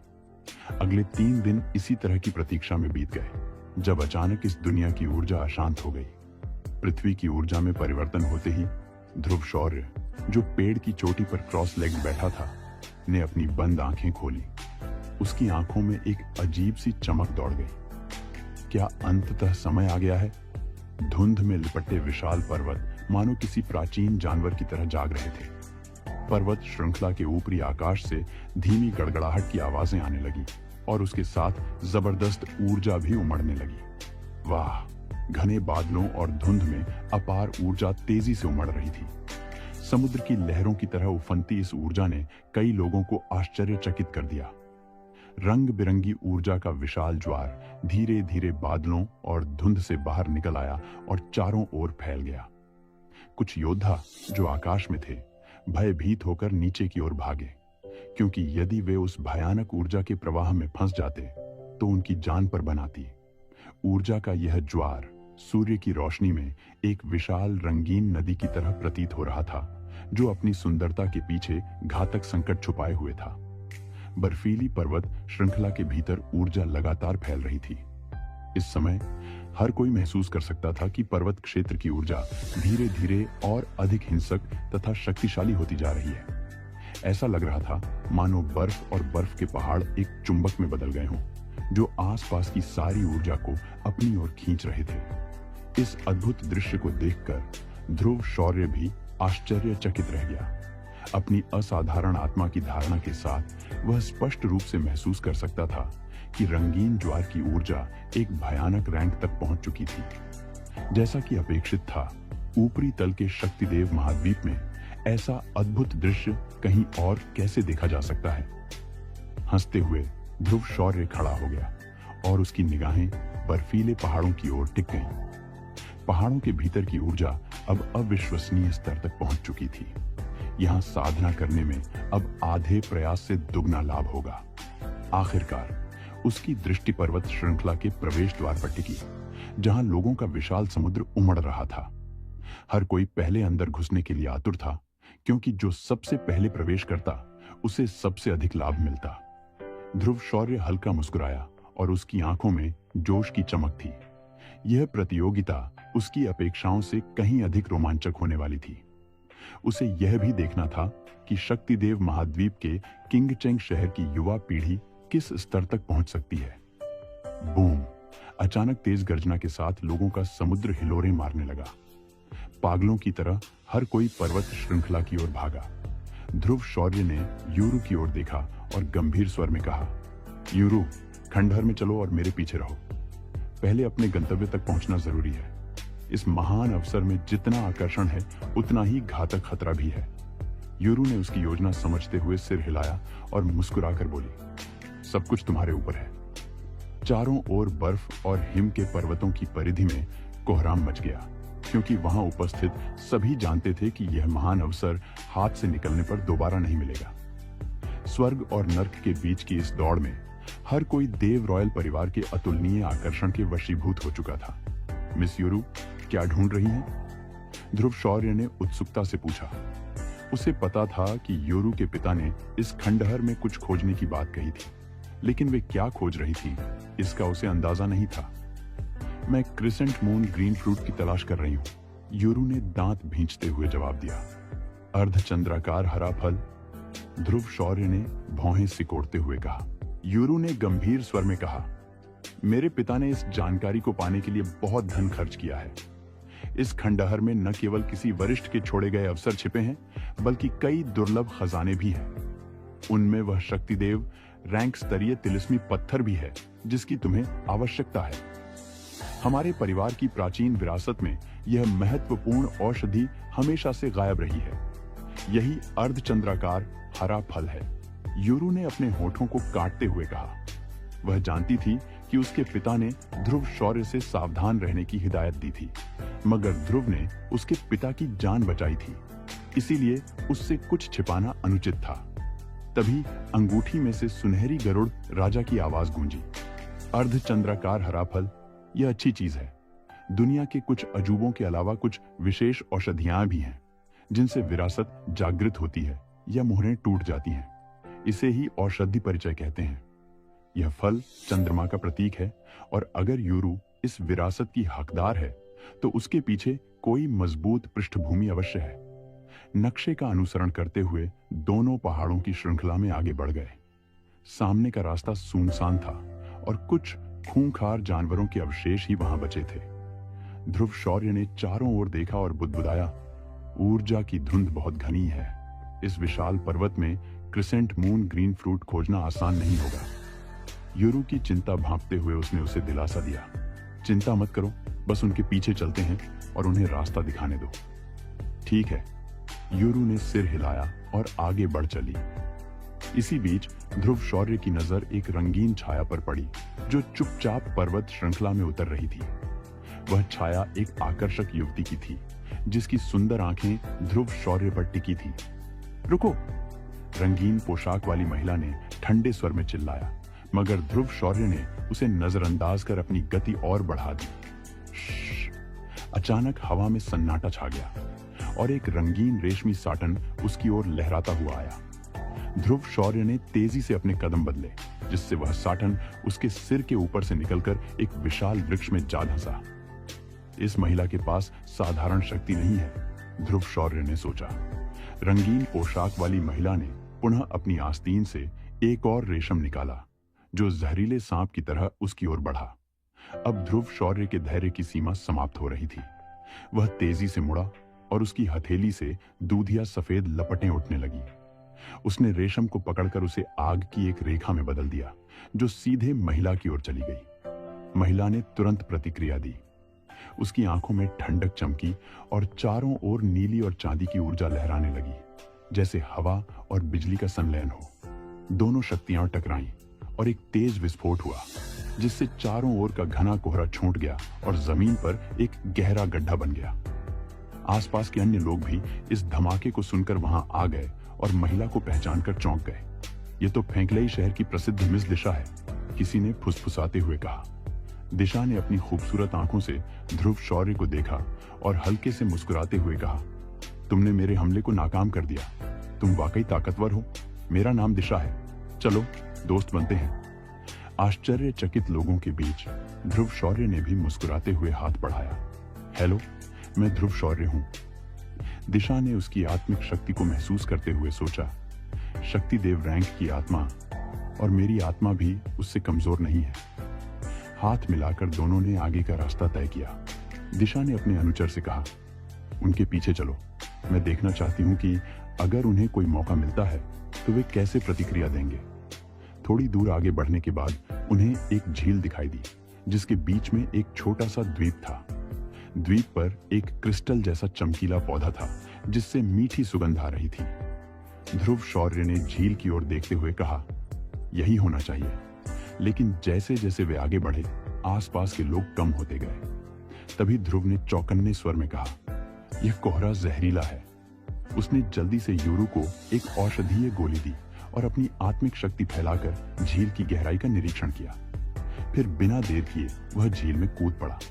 झील का पानी उसके दूधिया सफेद लपटों के कारण उबलने लगा और गहरे बैंगनी रंग का जहरीला तरल धीरे धीरे ऊपर उठने लगा।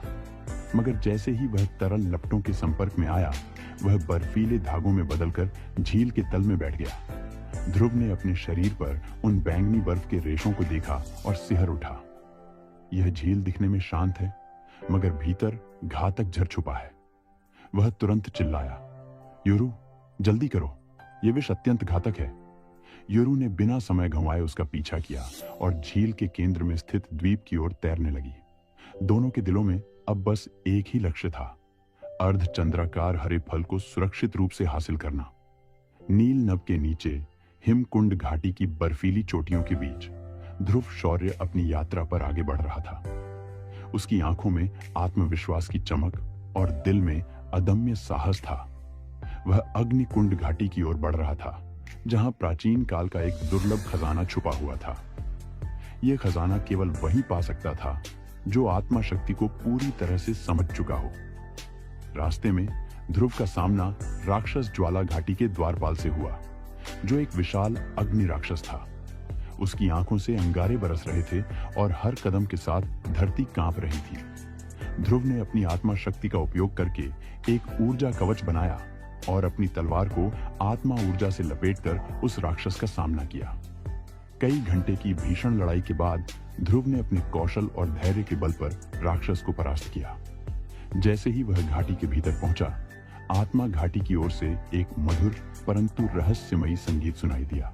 यह संकेत था कि वह अपने लक्ष्य के और करीब पहुंच रहा था। आत्मा घाटी में प्रवेश करते ही हवा में हल्की नीली रोशनी फैल गई और वहां एक प्राचीन आत्मा प्रकट हुई। उसने ध्रुव को चेतावनी दी, सच्ची शक्ति केवल उसी को प्राप्त होती है जो लोभ से परे होकर दूसरों की भलाई के लिए कार्य करता है। ध्रुव ने सिर झुकाकर आत्मा की बात स्वीकार की और आगे बढ़ा। अंततः वह अग्निकुंड घाटी के हृदय तक पहुंचा, जहां खजाना चमक रहा था। लेकिन उसे पाने के लिए एक अंतिम परीक्षा बाकी थी। रक्त कुंड घाटी के द्वार पर उसे अपनी आत्मा शक्ति का सर्वोत्तम उपयोग करके एक रहस्यमयी द्वार खोलना था। उसने अपनी पूरी शक्ति एकत्र की और द्वार के चिन्हों पर ध्यान केंद्रित किया। द्वार धीरे धीरे खुल गया और भीतर दुर्लभ खजाना उसकी प्रतीक्षा कर रहा था। लेकिन ध्रुव ने उसे उठाने के बजाय उस शक्ति को पूरी दुनिया के कल्याण के लिए मुक्त कर दिया। उसी क्षण घाटी के सभी रंग और ऊर्जा आसमान में फैल गए और ध्रुव आत्मा शक्ति का सच्चा स्वामी बन गया। ध्रुव शौर्य ने शुरुआत में उस रोशनी पर ध्यान नहीं दिया, लेकिन जब वह चमकी तो उसे एहसास हुआ कि फूल के पास 7 हरी पत्तियां हैं जो 7 काली जंजीरों से बंधी हुई थी। उन जंजीरों से एक अजीब दमनकारी शक्ति निकल रही थी। मालिक, ध्रुव शौर्य ने चिंतित स्वर में पूछा। सुनहरा गरुड़ राजा ने भी उन जंजीरों को गुस्से से घुरा और गंभीरता से कहा, यह बुरी जाति का कृत्य है। ये जंजीरें किसी प्राचीन अभिशाप की प्रतीक हैं। छोटा गुलाबी पौधा इस अंधेरी खाई में समुद्र में बहते किसी दुर्लभ खजाने जैसा प्रतीत हो रहा था। अगर मायावी सुनहरा पायथन के नेतृत्व में वे यहां तक न पहुंचते तो इस फूल को खोजना असंभव था। मालिक, अब क्या किया जाए? ध्रुव शौर्य ने जंजीरों की ओर देखते हुए पूछा, क्योंकि बिना सावधानी के आगे बढ़ना खतरे से खाली नहीं था। सुनहरा गरुड़ राजा ने गंभीर स्वर में कहा, जब किस्मत ने तुम्हें इसे दिखा दिया है तो इसे पाना भी तुम्हारा भाग्य है। मैं तुम्हारी सहायता करता हूं। गरुड़ राजा के शरीर से प्राचीन काल की आभा जाग उठी और एक विशाल गरुड़ की स्वर्णिम आकृति उसके चारों ओर चमकने लगी। उसके पंखों की लहर के साथ ध्रुव शौर्य के चारों ओर एक शक्तिशाली भंवर उत्पन्न हो गया। रंगीन युयान फूल और 7 काली जंजीरें आमने सामने थीं। एक ओर शुद्ध सफेद प्रकाश था और दूसरी ओर गहरी काली आभा। 1 मिनट, 2 मिनट, धीरे धीरे सफेद प्रकाश दबने लगा और काली आभा हावी होती गई। जाओ, सुनहरा गरुड़ राजा के आदेश के साथ भंवर का चूषण बल और अधिक शक्तिशाली हो गया, जिसने काली रोशनी को अपने भीतर खींचना शुरू कर दिया। पफ पफ, जैसे ही काली रोशनी भंवर की शक्ति के सामने आई, वह भयभीत होकर भागने लगी। 7 काली जंजीरें ढीली हो गईं और अंततः एक एक करके टूटने लगी। यह कैसे संभव है? 7 जंजीरों के भीतर की बुरी आत्माएं चीख उठी, लेकिन भंवर के भीतर समा गईं और बिना कोई निशान छोड़े गायब हो गईं। सुनहरा गरुड़ राजा ने राहत की सांस लेते हुए कहा, लगता है मेरी चिंता बेवजह थी। ध्रुव शौर्य ने फूल के पास जाकर देखा। जंजीरों के टूटते ही वह फूल जो पहले मुरझाया हुआ था, अब अपनी पूरी रंगीन आभा में चमकने लगा था। अब क्या करना चाहिए मालिक? इसे अपनी शुद्ध कमल दानव अग्नि से पोषित करो, गरुड़ राजा ने समझाया। यह फूल आग को पसंद करता है, विशेष रूप से शुद्ध अग्नि इसे तेजी से पुनर्जीवित करेगी। ध्रुव शौर्य ने अपनी अंगूठी के भीतर एक सुरक्षित स्थान बनाया और रंगीन युयान फूल को वहां स्थापित कर दिया। शुद्ध अग्नि की ऊर्जा ने धीरे धीरे फूल को पुनर्जीवित करना शुरू कर दिया। अब यहां से चलने का समय आ गया है, ध्रुव शौर्य ने आत्मविश्वास के साथ कहा और वापस लौटने के लिए चल पड़ा। झील के किनारे योरू ध्रुव शौर्य का इंतजार कर रही थी। जब उसने देखा कि वह ऊपर नहीं आया तो चिंता में उसने भी झील में छलांग लगा दी। 1000 मीटर गहराई में उतरने के बाद वह लावा की दुनिया में पहुंची, लेकिन ज्यादा देर तक वहां ठहर नहीं सकी और वापस लौट आई। लेकिन झील पर लौटते ही वह एक संकट में फंस गई। हे छोटी लड़की। एक गंजा व्यक्ति जो 3 सितारा शक्तिदेव के मध्य चरण में था, योरू को घेर चुका था। योरू के थके हुए शरीर ने उसका सामना करने में असमर्थता जताई और वह उसके हाथों में कैद हो गई। तभी झील के भीतर से ध्रुव शौर्य प्रकट हुआ। उस लड़की को छोड़ दो, उसने गरजते हुए कहा और उसके हाथ में प्राचीन अग्नि का शासक चमकने लगा। गहरी झील के किनारे जहां चारों ओर सन्नाटा पसरा था, अचानक आसमान में एक तेज लाल रोशनी का चक्र चमकने लगा। मुलर के सिर के ऊपर यह चक्र किसी दैवीय शक्ति की तरह घूम रहा था और उसकी गर्मी से झील का पानी उबलने लगा। जमीन में दरारें पड़ गईं। आसपास खड़े लोग सहम गए, उनकी आंखों में डर झलकने लगा। क्या ये सच में अमर युद्ध कौशल है? किसी ने धीरे से फुसफुसाया। मुलर, जो अपनी ताकत पर बेहद घमंड करता था, हवा में खड़ा होकर ध्रुव शौर्य को घूर रहा था। उसकी आंखों में घमंड साफ झलक रहा था। उसने अपनी आवाज को और भी कठोर करते हुए चिल्लाया, अर्धचंद्राकार हरा फल सौंप दो, वरना मरने के लिए तैयार हो जाओ। ध्रुव शौर्य शांत था, मगर उसकी आंखों में आत्मविश्वास की चमक थी। उसने हल्की मुस्कान के साथ जवाब दिया, तुम इसके काबिल नहीं हो। मुलर का गुस्सा अब 7वें आसमान पर था। उसने अपने जादुई भाले से हमला किया और देखते ही देखते सुनहरे पहियों की आभा ने पूरे आकाश को ढक लिया। झील की लहरें उफान पर थी, जैसे खुद प्रकृति भी इस लड़ाई की गवाही दे रही हो। लेकिन ध्रुव शौर्य पीछे हटने वालों में से नहीं था। उसने अपनी पूरी शक्ति को समेटा और 7 परत वाले आकाश बिखरने वाले शासक की पहली चाल चला। 3 चरण वाला तैरता प्रहार। हेलो दोस्तों, स्वागत है आप सभी का हमारे YouTube चैनल के अंदर। दोस्तों, हमारा जो चैनल है वो इस टाइम 3 स्टोरी चला रहा है, जिसके नाम है सूरवीर सीजन 2 और सुपर योद्धा सीजन 3 एंड ब्लड लाइन। दोस्तों, इन सभी स्टोरियों को सुनने के लिए आप लोग मेरे चैनल को सब्सक्राइब करके रखें एंड बेल आइकन को ऑल पे सेट कर लें, ताकि हमारी वीडियो की नोटिफिकेशन मिस ना हो।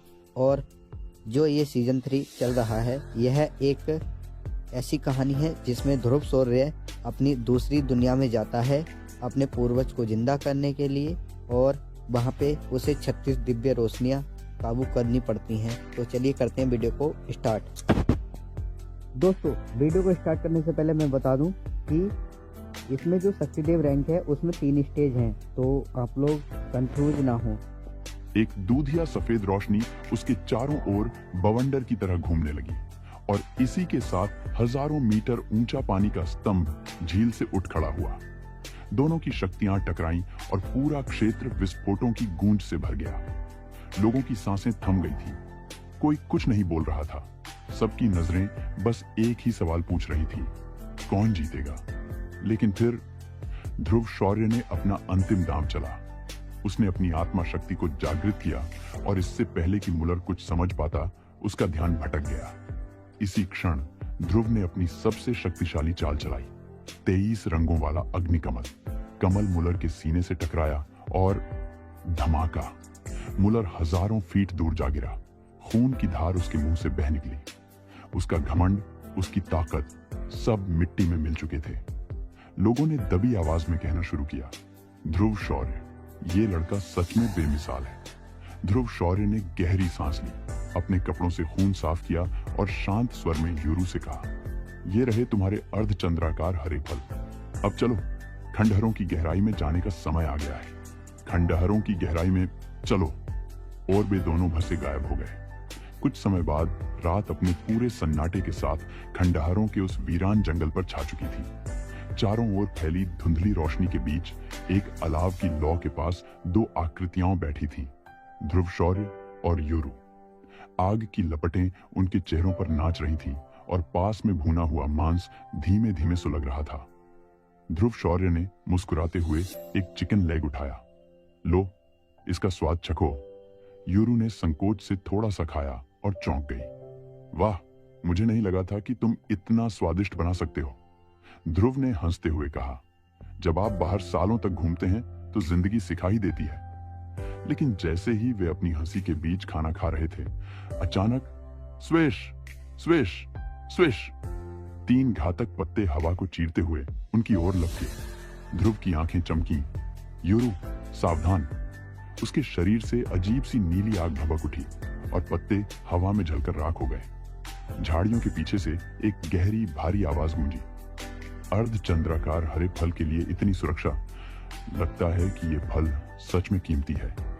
ध्रुव ने बिना झिझक के हाथ उठाया और दूधिया सफेद लौ झाड़ियों की ओर लपकी। आग के बीच से एक छाया उभरी, एक लंबा लोहे के टॉवर जैसा व्यक्ति जिसकी आंखों में भयंकर लड़ाई की प्यास थी। स्वर्गीय शक्तिदेव। यूरू के चेहरे का रंग उड़ गया, लेकिन ध्रुव शौर्य के चेहरे पर कोई डर नहीं था, बल्कि हल्की मुस्कान थी। तुम्हें मेरी चिंता करने की जरूरत नहीं है। वो टकराव टल गया, परंतु 3 दिन का इंतजार आखिरकार उस क्षण में बदल गया जिसका सबको इंतजार था। मुख्य हॉल के सामने का विशाल पत्थर का द्वार धीरे धीरे घर घर की आवाज के साथ खुलने लगा। लोगों की आंखें लाल हो गईं। खजाने! किसी ने चिल्लाते हुए छलांग लगाई और उसके पीछे सैकड़ों लोग। पर ध्रुव शौर्य ने आगे बढ़ने की बजाय एक कदम पीछे खींचा। वह जानता था, प्राचीन खंडहर कभी बिना कीमत के अपने खजाने नहीं खोलते, और उसका अंदेशा सही निकला। धड़ाम! अचानक द्वार के भीतर से एक भयानक ऊर्जा का विस्फोट हुआ, मानो पृथ्वी के भीतर छुपा ज्वालामुखी फट पड़ा हो। तेज हवाओं के साथ अंतरिक्ष में भंवर बन गए और जो सबसे पहले दौड़े थे वे चिल्लाते हुए उसी तूफान में समा गए। ध्रुव ने बिना देर किए यूरू की कलाई पकड़ी। पीछे हटो।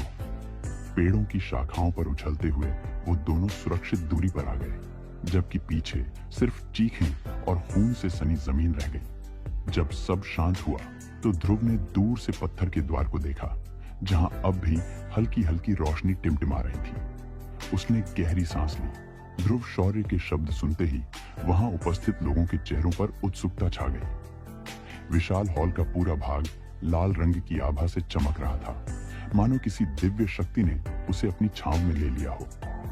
धूसर सफेद माहौल के बीच यह लाल चमक दूर से किसी अग्निकुंड जैसी लग रही थी। हॉल की विशालता ने सभी को चौंका दिया था। थोड़ी देर के लिए सब अपनी जगह पर जड़ हो गए, फिर धीरे धीरे होश में आते ही एक दूसरे की आंखों में संदेह और आश्चर्य के भाव तैरने लगे। जो शक्ति देव रैंक के योग्य थे, उनके लिए यह दृश्य किसी चमत्कार से कम नहीं था। एक एक कर आकृतियां धीमी पड़ने लगी और पत्थर के विशाल गेट से कुछ 100 मीटर की दूरी पर जाकर ठहर गई। वहां से खड़े होकर देखने पर हॉल का शीर्ष बादलों की चोटी में समाया हुआ प्रतीत हो रहा था। ध्रुव शौर्य ने आगे बढ़ते हुए धीमे स्वर में कहा, कोई आश्चर्य नहीं कि इसे स्पेस सील से ढंका गया था। इतना विशाल हॉल जहां भी रखा जाएगा, विशिष्टता का प्रतीक बनेगा। उन्होंने अपनी आत्मा शक्ति का उपयोग कर आसपास की स्थिति का जायजा लिया और यूरू को साथ खींचते हुए बोले, चलो इस तरफ चलते हैं, मुझे राक्षसों की सांस महसूस हो रही है। यूरू ने हिचकिचाते हुए पूछा, लेकिन मुख्य हॉल का क्या? वहां तो महान भाग्य छुपा हो सकता है। ध्रुव शौर्य मुस्कुराए, यदि इसे प्राप्त करना इतना आसान होता तो इसे महान भाग्य नहीं कहते। पहले गरुड़ का तिलिस्मी पत्थर ढूंढना आवश्यक है। वे तेजी से आगे बढ़ने लगे। लेकिन उसी समय दूर से किसी ने व्यंग्य में कहा, लगता है उनके दिमाग में पानी भर गया है, सौभाग्य छोड़कर दूसरी चीजों के पीछे भाग रहे हैं। खैर, इससे हमारा एक प्रतिद्वंद्वी कम हो गया। इस आवाज के पीछे जीवित मृतक था, जिसने पहले ध्रुव शौर्य के नकली अर्धचंद्राकार हरे फल चुराए थे। उसके साथ खड़ी दिशा ने हठपूर्वक कहा, मुझे कोई महान भाग्य नहीं चाहिए, मैं ध्रुव शौर्य का अनुसरण करूंगी, शायद वही मुझे सफलता के रास्ते पर ले जाए। कुछ ही देर में ध्रुव शौर्य, यूरू और दिशा एक विशाल भूरे काले पेड़ के पास उतरे। उनकी आंखों के सामने एक भयावह जंगल फैला था, जिसमें भूरे और सफेद पेड़ थे। इन पेड़ों की न तो शाखाएं थीं, न पत्तियां। दूर से वे नुकीले भालों की तरह दिखते थे, जो किसी के भी हृदय में ठंडक भर सकते थे। ध्रुव शौर्य की आत्मशक्ति ने चारों ओर का जायजा लिया और जंगल के बीच में एक विशाल छाया देखी। यह एक विशाल रक्त पिपासु गरुड़ छिपकली थी, जिसका शरीर काले कवच से ढका हुआ था। कवच की सतह पर मृत्यु ऊर्जा का प्रवाह हो रहा था और उसका उतार चढ़ाव इतना तीव्र था कि ध्रुव शौर्य का चेहरा भी गंभीर हो गया। उन्होंने जल्दी ही यह भी देखा कि छिपकली के कवच पर गहरे लाल निशान और ताजा घाव थे, जैसे हाल ही में वह किसी भयंकर युद्ध से गुजरी हो। ध्रुव शौर्य के मन में संदेह उभर आया, आखिर इसे इतनी गंभीर चोट कैसे लगी? यहां तो कोई और टीम नहीं थी। यूरू ने भी चिंतित स्वर में पूछा, क्या हुआ? ध्रुव शौर्य ने हल्की मुस्कान के साथ कहा, भगवान ने हमारी मदद की है। एक घायल राक्षस सामान्य राक्षस से कहीं बेहतर है। उन्होंने अपनी आत्मा शक्ति से यूरू और दिशा को ढकते हुए कहा, चलो अंदर जाकर स्थिति देखते हैं। तीनों चुपचाप रक्त पिपासु छिपकली की ओर बढ़ने लगे। इसी बीच छिपकली के पास पहले से ही लोगों का एक और समूह आ चुका था। वे सफेद वस्त्रों में थे और उनके शरीर से निकलती ठंडी आभा ने वातावरण का तापमान गिरा दिया था। इस समूह के बीच दो वृद्ध खड़े थे। उनमें से एक सफेद बालों और दाढ़ी वाला था, जो एक गरुड़ के सिर वाली बैसाखी पर झुका हुआ था। सबसे चौंकाने वाली बात यह थी कि अन्य सभी उसके पीछे आधा कदम हटकर खड़े थे। उनके चेहरे पर सम्मान का भाव था। यूरू ने फुसफुसाते हुए कहा, ये लोग तो सोलोमन के हैं। सोलोमन आत्मा महाद्वीप की सबसे शक्तिशाली ताकतों में से एक था, जिसके नाम से ही लोग कांप उठते थे। ध्रुव शौर्य ने चिंतित होते हुए कहा, इनका यहाँ होना साधारण बात नहीं है। देखते हैं इनका उद्देश्य क्या है। तभी सफेद बालों वाला वृद्ध आगे बढ़ा और गुफा के द्वार पर लेटी छिपकली को संबोधित करते हुए बोला, गरुड़ छिपकली, हम यहाँ केवल तुम्हारा गरुड़ खून उधार लेने आए हैं। बिना संघर्ष के हमें दे दो। रक्त पिपासु छिपकली ने गुस्से में अपनी विशाल पूंछ को जमीन पर पटका और दहाड़ उठी। धोखेबाज इंसानों, यदि तुमने मुझ पर झर से हमला न किया होता तो मैं तुम्हें इसी क्षण फाड़ डालता। वृद्ध की बैसाखी से उठती ठंडी आभा से छिपकली भयभीत थी, लेकिन हार मानना उसके स्वभाव में नहीं था। उसने गरजते हुए अपने अधीनस्थों को बुलाया और सभी दिशाओं से भारी राक्षस प्रकट होने लगे, जिनमें 3 दिवंगत शक्ति देव के बराबर थे।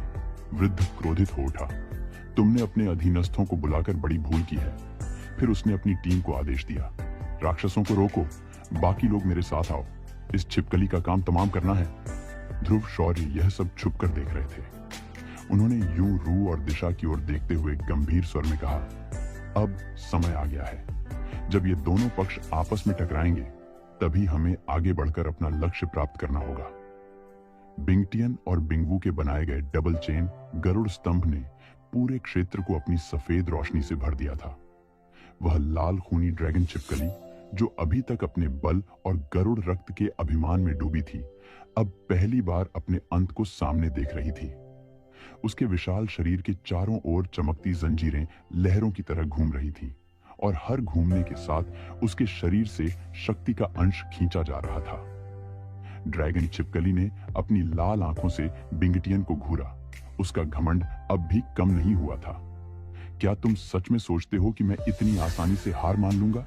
गरुड़ का खून मेरी नसों में बहता है और हम आखिरी सांस तक लड़ते हैं। चुप रहो जानवर। बिंगटियन ने गरुड़ सिर वाली बैसाखी को जोर से जमीन पर पटका। तुम्हारा अभिमान ही तुम्हें खत्म करेगा। जैसे ही उसके शब्द गिरे, डबल चेन गरुड़ स्तंभ के प्रकाश की 2 जंजीरें पूरी ताकत से चमकी। और गरुड़ छिपकली के शरीर के चारों ओर कस गई। छिपकली ने दर्द से दहाड़ लगाई और उसके विशाल पंख फड़फड़ाए, लेकिन वह अपनी जगह से हिल भी नहीं सकी। ध्रुव शौर्य, जो अपनी आत्मा शक्ति से खुद को और यूरू को छुपाए हुए था, यह दृश्य चुपचाप देख रहा था। उसके माथे पर चिंता की लकीरें थीं। सुनहरा गरुड़ राजा, क्या यह छिपकली वास्तव में हार जाएगी? उसने मन ही मन पूछा। सुनहरा गरुड़ राजा ने ठंडी आवाज में उत्तर दिया, यदि यह केवल सामान्य लाल खूनी ड्रैगन छिपकली होती तो हाँ, पर यह अशुद्ध खून वाला जानवर अपनी अंतिम चाल चलने वाला है। गरुड़ रक्त कभी इतनी आसानी से हार नहीं मानता। जैसे ही उसने यह कहा, लाल खूनी ड्रैगन छिपकली की आंखों में और भी गहरा लाल रंग चमक उठा। उसके शरीर के चारों ओर से हल्की लाल धुंध निकलने लगी और उसकी हर श्वास के साथ वह धुंध गाढ़ी होती जा रही थी। पिंगटियन, यह अच्छा नहीं है, बिंगवू ने घबराते हुए चिल्लाया। वह अपने खून की अंतिम शक्ति जगा रहा है, हमें इसे अभी खत्म करना होगा। बिंगटियन ने बिना समय गंवाए अपनी बैसाखी हवा में घुमाई और चिल्लाया, सभी सोलोमन शिष्य अपनी आत्मा शक्ति का अंतिम हिस्सा डबल चेन स्तंभ में डालो, इसे अभी बंद करो। सोलोमन के शेष शिष्यों ने एक स्वर में चिल्लाते हुए अपनी आत्मा शक्ति का प्रवाह शुरू किया।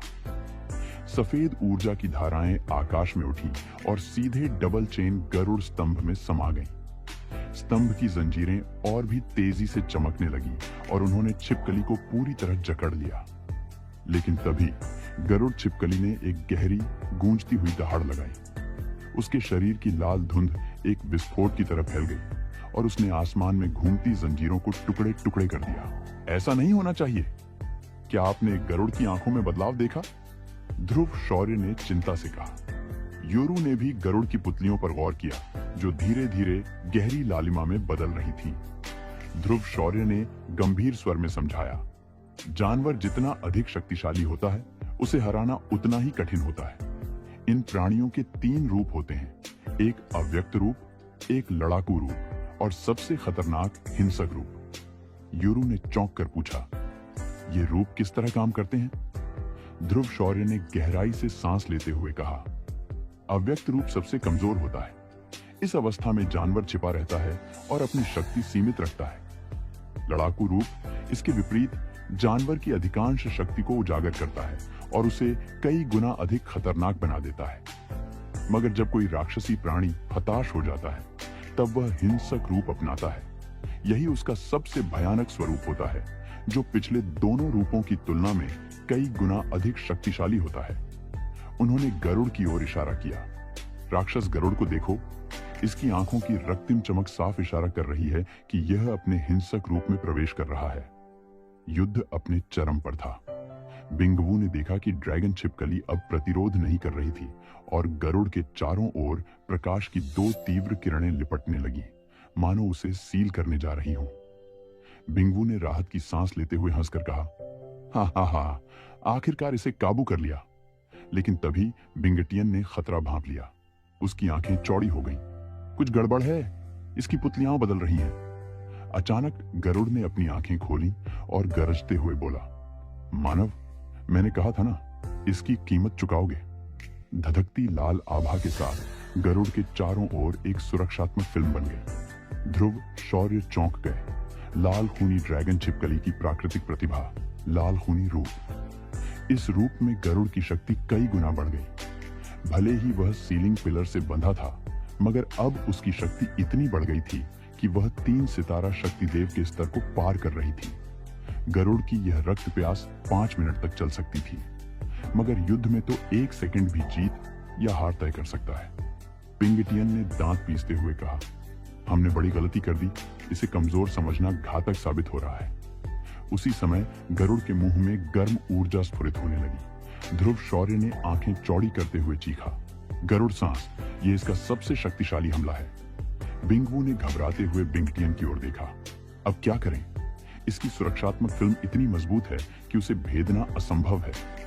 बिंगटियन ने गहरी सांस लेते हुए कहा, हमें अपनी पूरी शक्ति झोंकनी होगी। अगर यह हमला पूरी तरह निकला तो यहां कोई जीवित नहीं बचेगा। तुरंत ही आकाश में बादलों और धुंध के बीच सुलेमान के शेष शिष्यों को देखकर बिंगटियन की आंखों में ठंडक दौड़ गई। अब यही एकमात्र रास्ता है। सुलेमान शिष्यों, आज्ञा मानो, रक्त बलिदान। बिंगटियन जोर से चिल्लाया। रक्त बलिदान की घोषणा होते ही सुलेमान के बचे हुए दर्जनों शिष्य इधर उधर भागने लगे, जैसे किसी भूत से मिल गए हों। वे भली भांति जानते थे कि रक्त बलिदान का अर्थ है अपने ही शरीर के रक्त का बलिदान करके थोड़े समय के लिए असीम शक्ति प्राप्त करना। दूसरे शब्दों में, बिंगटियन के लिए शिष्यों की मृत्यु का कोई महत्व नहीं था। मेरी मृत्यु हो। बिंगटियन ने एक विकृत मुस्कान के साथ भयानक चेहरे का रूप धारण किया और भागते हुए शिष्यों को निगलना शुरू कर दिया। यदि तुमने कुछ ऐसा लिया है जो तुम्हारा नहीं था, तो अब उसे लौटाने का समय आ गया है। बिंगटियन ने गंभीर रूप से घायल बिंगबू से कहा। बिंगबू ने तेजी से पीछे हटने की कोशिश की, लेकिन वह बच नहीं सका और बिंगटियन ने उसे भी निगल लिया। बिना किसी अपवाद के सुलेमान के सभी शिष्य बिंगटियन के क्रूर हाथों का शिकार हो गए। इस रक्त बलिदान के बाद बिंगटियन की शक्ति तेजी से बढ़ने लगी। 4 स्टार शक्तिदेव के प्रारंभिक चरण से मध्य चरण और फिर चरम चरण तक। ये शक्तिदेव रैंक वाकई अद्भुत है। 4 सितारा शक्तिदेव के अंतिम चरण की ताकत इतनी दमनकारी है कि मैं 1 मिनट भी नहीं टिक सकता, ध्रुव शौर्य ने स्वयं से कहा। बिंगटियन ने खून के प्यासे गरुड़ को देखा और दुष्ट स्वर में बोला, हालांकि 1 मिनट तुम्हें खत्म करने के लिए पर्याप्त है, छोटे जानवर। ध्रुव शौर्य ने अपने चारों ओर फैली काली ऊर्जा को देखा और ठंडी सांस लेते हुए कहा, यह बिंगटियन सच में जानवर से भी बदतर है। अपने ही भाई और शिष्यों को खा गया। यह तो आत्मा कबीले के समान ही घिनौना है।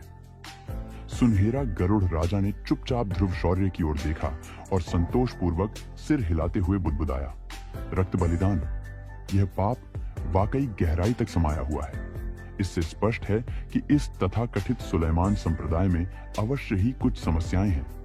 युद्ध अपने चरम पर पहुंच चुका था। बिंगटियन काली आभा से घिरा हुआ गरुड़ पर हमला करने के लिए आगे बढ़ा। उसकी दहाड़ इतनी भयावह थी कि पूरी गुफा में गूंज उठी और सभी जानवर भयभीत होकर उसी दिशा में देखने लगे। तो तुम सुलेमान के लोग मेरे रक्त के इतने लालची थे? खून के प्यासे ड्रैगन छिपकली ने ठंडी दृष्टि से कहा। गरुड़ और बिंगटियन के बीच की यह अंतिम टक्कर निर्णायक होने वाली थी। गरुड़ के पूरे शरीर को एक लाल सुरक्षात्मक आवरण ने घेर लिया था और उसके मुंह से निकलने वाली गरुड़ सांस से तापमान इतना बढ़ गया कि हवा तक में दरारें पड़ने लगी। पफ! गरुड़ की भयानक सांस बिंगटियन की ओर लपकी। यह सांस इतनी विनाशकारी थी कि 4 सितारा शक्तिदेव भी इसे छूते ही गंभीर रूप से घायल हो जाते। बिंगटियन ने अपनी काली ऊर्जा को समेटते हुए एक जेट ब्लैक प्रकाश किरण बनाई जो गरुड़ की सांस से टकरा गई। रोशनी की 2 धाराएं एक दूसरे को निगलने का प्रयास करने लगी। बिंगटियन सच में घमंडी है, लेकिन उसके पास घमंड करने की ताकत भी है, ध्रुव शौर्य ने स्वयं से कहा। गरुड़ की सांस ने धीरे धीरे बिंगटियन की काली किरण को दबाना शुरू किया और अंततः उसे पूरी तरह निगल लिया। भयानक गर्मी की तरंगें पूरे क्षेत्र में फैल गईं। बिंगटियन के स्थान पर सिर्फ राख बची थी। गरुड़ ने गहरी सांस लेते हुए कहा, हमारी गरुड़ जाति तुम जैसे नीच मनुष्यों के बराबर नहीं हो सकती। लेकिन तभी बिंगटियन जख्मी और खून से लथपथ अचानक फिर से प्रकट हुआ। उसने गरुड़ की कमजोरी का फायदा उठाते हुए उसके सिर में एक गरुड़ सिर वाली बैसाखी घोंप दी। गरुड़ अविश्वास से अपनी आंखें फैलाए वहीं ढेर हो गया। मैं बच्चा पैदा नहीं कर सकती और भेड़िए को नहीं पकड़ सकती, बिंगटियन ने ठंडे स्वर में कहा और गरुड़ का खून और पत्थर इकट्ठा करने लगा। जैसे ही वह गरुड़ से निपटने वाला था, नीले और चांदी की चमक ने हवा में लहर पैदा की और तेज हवा तथा गड़गड़ाहट के साथ बिंगटियन पर प्रहार किया। रंगीन पोशाक वाली एक लड़की वहां खड़ी थी, आंखों में नफरत की ज्वाला ली। बिंगटियन, मुझे उम्मीद नहीं थी कि मैं तुम्हें यहां देखूंगी। अब मरने के लिए तैयार हो जाओ, लड़की ने क्रोध से कहा। यह दिशा थी जिसके पिता को सुलेमान के बुजुर्गों ने अपंग कर दिया था। बिंगटियन, जो पहले से ही कमजोर था, 5-3 सितारा शक्तिदेव योद्धाओं को सामने देख निराशा में बुदबुदाया। तो यह अंत है। यह वास्तव में फेंकलेई परिवार का अवशेष है। यदि तुम्हारे पिता ने तुम्हारी रक्षा नहीं की होती तो तुम शायद अब इस दुनिया में न होती। बिंगटियन ने दिशा नाम की रंगीन पोशाक वाली लड़की को लालची निगाहों से घूरते हुए कहा, आज तुम्हारी मौत तय है। दिशा ने ठंडे स्वर में कहा, लेकिन उसकी आंखों में छिपा उन्माद स्पष्ट था। अंततः मैं अपने दुश्मन को खत्म करने जा रही हूं। पिताजी, मैं आपकी बेइज्जती का बदला लूंगी। दिशा ने मन ही मन दहाड़ लगाई। युवती की सुरक्षा के लिए तैनात दल ने देखा कि वह भावनात्मक रूप से व्याकुल हो रही है, तो उन्होंने उसे रोकने की कोशिश की। लेकिन तभी एक काली आकृति दिशा पर झपट पड़ी। अगर मैं नहीं जी सकता तो तुम में से कोई भी जिंदा नहीं बचेगा। हाँ हाँ हाँ हाँ, बिंगटियन तेजी से दिशा की ओर बढ़ा।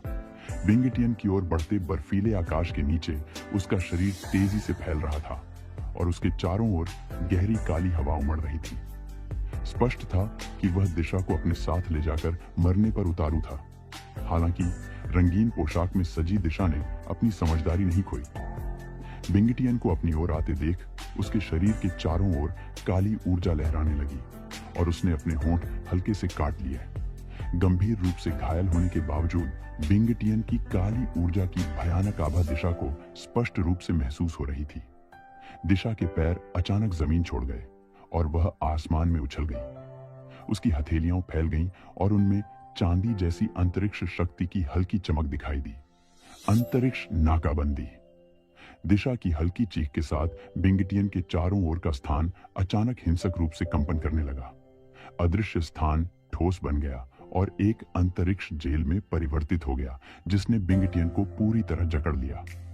ऐसी अंतरिक्ष जेल बनाना किसी साधारण 4 सितारा शक्ति देव के लिए भी मुश्किल था, लेकिन दिशा ने अपने हवा और गड़गड़ाहट के गुणों के माध्यम से यह असंभव कर दिखाया था। दरअसल हवा और गड़गड़ाहट के गुणों में स्वाभाविक रूप से थोड़ी अंतरिक्ष शक्ति होती है और दिशा ने उसे माध्यम बनाकर स्वर्ग और पृथ्वी के बीच की मुक्त अंतरिक्ष शक्ति को जुटा लिया था। बिंगटियन, जो पहले ही गंभीर रूप से घायल था, ने दिशा और उसके 3 सितारा शक्ति देव अनुचरों को देखा और समझ गया कि इस बार उसका बचना नामुमकिन है। इसलिए उसने मरने से पहले सबको साथ ले जाने की ठान ली। अंतरिक्ष जेल के बनते ही बिंगटियन का शरीर अचानक फूलने लगा और फिर एक भयंकर विस्फोट हुआ। धड़ाम!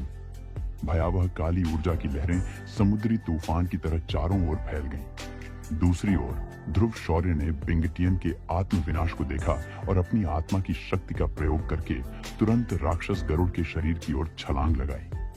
पलक झपकते ही उसका शरीर गायब हो गया, मानो वह पहले से वहां था ही नहीं। सौभाग्य से मैंने समय रहते कदम उठाया, वरना यह आत्मविनाश मुझे गंभीर रूप से घायल कर देता।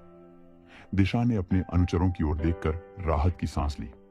कुछ देर के संघर्ष के बाद अंतरिक्ष जेल चकनाचूर हो गई और पूरी पर्वत श्रृंखला, जिसे लाल खूनी गरुड़ ने अपना घर बना रखा था, मकड़ी के जाले जैसी दरारों से भर गई। वहां के गुलाम बने जानवर दहशत में इधर उधर भागने लगे। रंगीन पोशाक में सजी दिशा और उसके साथी किसी तरह किनारे पर बच निकले और दूर आकाश में जाकर खड़े हो गए, नीचे की उग्र ऊर्जा को गंभीरता से देखते हुए। बिंगटियन का आत्मविनाश इतना शक्तिशाली था कि पूरी पर्वत श्रृंखला खंडहर में बदल गई। दूरी में लाल ऊर्जा आग के बादल की तरह दहाड़ रही थी और उसके ऊपर एक पतली आकृति खड़ी थी, वू हुआन। उसका चेहरा गंभीर था। बिंगटियन और बिंगू ने खुद को उड़ा लिया। उन्हें इस स्तर पर लाने वाला वास्तव में कोई साधारण व्यक्ति नहीं हो सकता। वू हुआन के चेहरे पर चिंता की लकीरें उभर आईं। अगर यह ध्रुव शौर्य की ही चाल थी तो वह वाकई खतरनाक है, लेकिन सोलोमन इस अपमान को नहीं भूलेगा। वू हुआन ने ठंडे स्वर में कहा और मुख्य हॉल की ओर बढ़ गया। इस बीच दिशा के 3 अनुचरों में से एक सफेद कपड़े पहने वृद्ध ने उसे जंगल के पार एक पहाड़ी की चोटी पर पहुंचाया और नीचे के विनाशकारी दृश्य को देखकर हैरानी जताई। यह बूढ़ा सच में पागल था, वृद्ध ने बुदबुदाया। दिशा का चेहरा भी पीला पड़ गया था। शक्तिदेव के आत्मविनाश को इतने करीब से देखना किसी के लिए भी भयावह था। लेकिन राक्षस गरुड़ का शरीर कहां गया? दिशा ने हैरानी से पूछा। शायद आत्मविनाश में नष्ट हो गया होगा। खैर, इसे भूल जाओ, हमें मुख्य हॉल की ओर बढ़ना चाहिए, वृद्ध ने कहा। दिशा ने सिर हिलाया और तुरंत वहां से चली गई। ध्रुव शौर्य, जो पास ही छिपा था, ने यह सब देखा और मुस्कुराते हुए कहा, दिशा सुरक्षित है। उसकी अंतरिक्ष नाकाबंदी ने बिंगटियन के आत्मविनाश को रोक दिया, लेकिन उसने बिंगटियन को मार डाला। इसका मतलब है कि सोलोमन उसे छोड़ने वाला नहीं है। ऊर्जा तूफान लगभग 10 मिनट बाद शांत हो गया और ध्रुव शौर्य और युवेरू धीरे धीरे नीचे उतरे, उस स्थान की ओर जहां बिंगटियन ने आत्मविनाश किया था। वहां एक विशाल गड्ढा था जिसकी गहराई देख पाना मुश्किल था। गड्ढे के भीतर हल्की सी चमक दिखाई दी, जिसे देखकर ध्रुव शौर्य के होंठों पर हल्की मुस्कान खेल गई। उसने धीरे से हाथ बढ़ाया और प्रकाश को छुआ। सौभाग्य से मैं टर्टल ब्रीथ पिल लाया था, वरना यह आत्मविनाश मुझे भी खत्म कर देता। लेकिन अब मैं इस फेंगलेई परिवार को पूरी तरह मिटा दूंगा। एक दुर्बल आत्मा के स्वर में बिंगटियन की आवाज गूंजी। ध्रुव शौर्य ने ठंडे स्वर में जवाब दिया, मुझे खेद है, लेकिन तुम्हें यह मौका नहीं मिलेगा। उसने आत्मा को अपनी शक्ति से जकड़ लिया और बिंगटियन के चेहरे पर घबराहट फैल गई। ध्रुव शौर्य, मुझे मत मारो, हम इस पर शांति से बात कर सकते हैं। सोलोमन तुम्हें कभी नहीं छोड़ेगा। ध्रुव शौर्य ने शांत स्वर में कहा, जो व्यक्ति अपने भाइयों को भी नहीं छोड़ता वह जानवर से भी बदतर है। फिर उसने अपनी मुट्ठी कसी और बिंगटियन की आत्मा के टुकड़े टुकड़े हो गए, पूरी तरह से इस दुनिया से मिट गए। बिखरी आत्मा की चमक को देखते हुए ध्रुव शौर्य ने एक लंबी सांस ली और बुदबुदाया, बिंगटियन, सोलोमन का एक और राक्षस इस दुनिया से विदा हो गया। सावधान रहो, दुश्मन की तरफ पीछे मत भागो। बहुत अच्छा। सुनहरा गरुड़ राजा बोले बिना न रह सका। एक दूर स्थान पर एक शांत लकड़ी के घर में सैकड़ों पट्टिकाओं के बीच एक पट्टिका अचानक फट गई। बगल में बैठे बूढ़े आदमी ने धीरे से आंखें खोली। उसकी आंखों में एक गहरा कालापन था जो अजीब सा एहसास दिला रहा था। मुझे मारने की तुम्हारी हिम्मत कैसे हुई, एल्डर सोलोमन? जाओ और इस व्यक्ति की पूरी तरह से जांच करो। हाँ, संप्रदाय गुरु। बूढ़े व्यक्ति के शब्दों में तीव्र क्रोध था। उसके आदेश के साथ ही किसी ने तुरंत कार्रवाई की। युरू ने संदेह से पलकें झपकाईं। उसने वह दृश्य नहीं देखा जहां ध्रुव शौर्य ने बिंगटियन की आत्मा को नष्ट किया था, लेकिन उसने महसूस किया कि उसके पिता, जो हमेशा किसी को हल्के में नहीं लेते थे, ध्रुव शौर्य का बहुत ऊंचा मूल्यांकन कर रहे थे। तभी पहाड़ की चोटी पर हल्की हंसी सुनाई दी और ध्रुव शौर्य की आकृति धीरे धीरे युरू के सामने प्रकट हुई। ध्रुव शौर्य! उसे सामने देखकर युरू खुशी से चिल्ला उठी। खूनी अजगर का शरीर अभी भी वही है। तुम्हें पता है कि इस राक्षसी मम्मीकृत लाश की कीमती चीजें कहाँ हैं, है ना? ध्रुव शौर्य की आंखों में हल्की चमक थी। युरू ने भी राक्षस गरुड़ के शरीर की ओर देखा और उत्सुकता से पूछा। उसे अंदाजा नहीं था कि ध्रुव ने इस मौके का फायदा उठाकर छोटी सी चाल चली थी। ध्रुव शौर्य थोड़ा असहज हुआ और अपने सामने खून के प्यासे गरुड़ के विशाल लेकिन सख्त शरीर को गौर से देखने लगा। तुरंत उसने अपने पीछे प्राचीन शाश्वत अग्निशासक के साथ हल्का सा हाथ हिलाया। गरुड़ का सिर जैसे टोफू की तरह टूट गया और फ्रैक्चर किसी दर्पण की तरह चिकना था। अचानक एक चमकदार रोशनी निकली। यह तिलिस्मी पत्थर है, बहुत बढ़िया। युरू की आंखें चमक उठी और वह खुशी से मुस्कुराई, जैसे उसकी सारी चिंता खत्म हो गई हो। हालांकि उसके मन में एक सवाल था। अगर यह 8वीं रैंक से ऊपर का जादुई जानवर था तो इसमें तिलिस्मी पत्थर का होना स्वाभाविक था। चलो, चूंकि तिलिस्मी पत्थर मिल गया है, अब मुख्य हॉल में चलते हैं। युरू ने लालच नहीं दिखाया। उसके पास अर्धचंद्र कुइगुओं और तिलिस्मी पत्थर दोनों थे जो ध्रुव शौर्य के लिए जरूरी थे, इसलिए चिंता की कोई बात नहीं थी। रुको, इस खून के प्यासे गरुड़ के शरीर पर और भी खजाने हैं। ध्रुव शौर्य ने गौर से शरीर की जांच की। कितने तीखे पंजे! उनकी धार देखकर वह चौंक गया। तुम ये सब कचरा क्यों देख रहे हो? क्या तुम्हें लगता है कि इतना समय है कि सब कुछ टटोलो? सिर्फ गरुड़ का खून ही असली खजाना है। इस रक्त में लाल खूनी रूप की प्रतिभा है। मैं इसे प्रदर्शित करने के लिए इस रक्त को परिष्कृत करना चाहता हूं। सुनहरा गरुड़ राजा ने माहौल को भांप लिया था। ध्रुव शौर्य के माथे पर हल्की शिकन उभर आई। यह लाल खूनी गरुड़ वैसे भी एक पक्ष का अधिपति था। उसका खून और शरीर इतनी कीमती चीजों से भरे हुए थे कि उन्हें कचरा कैसे कहा जा सकता था। लेकिन वह अपने स्वामी की स्थिति जानता था, इसलिए यह कोई बड़ी बात नहीं थी। ध्रुव शौर्य ने बिना समय गंवाए गरुड़ का रक्त निकालना शुरू किया। जैसे ही उसने शरीर को चीरना शुरू किया, एक भयंकर आभा उसके चेहरे की ओर बढ़ी। योरू का चेहरा थोड़ा बदसूरत हो गया। दानव गरुड़ के अंदर का लाल रंग लौ की गर्मी के साथ और गहरा होता गया।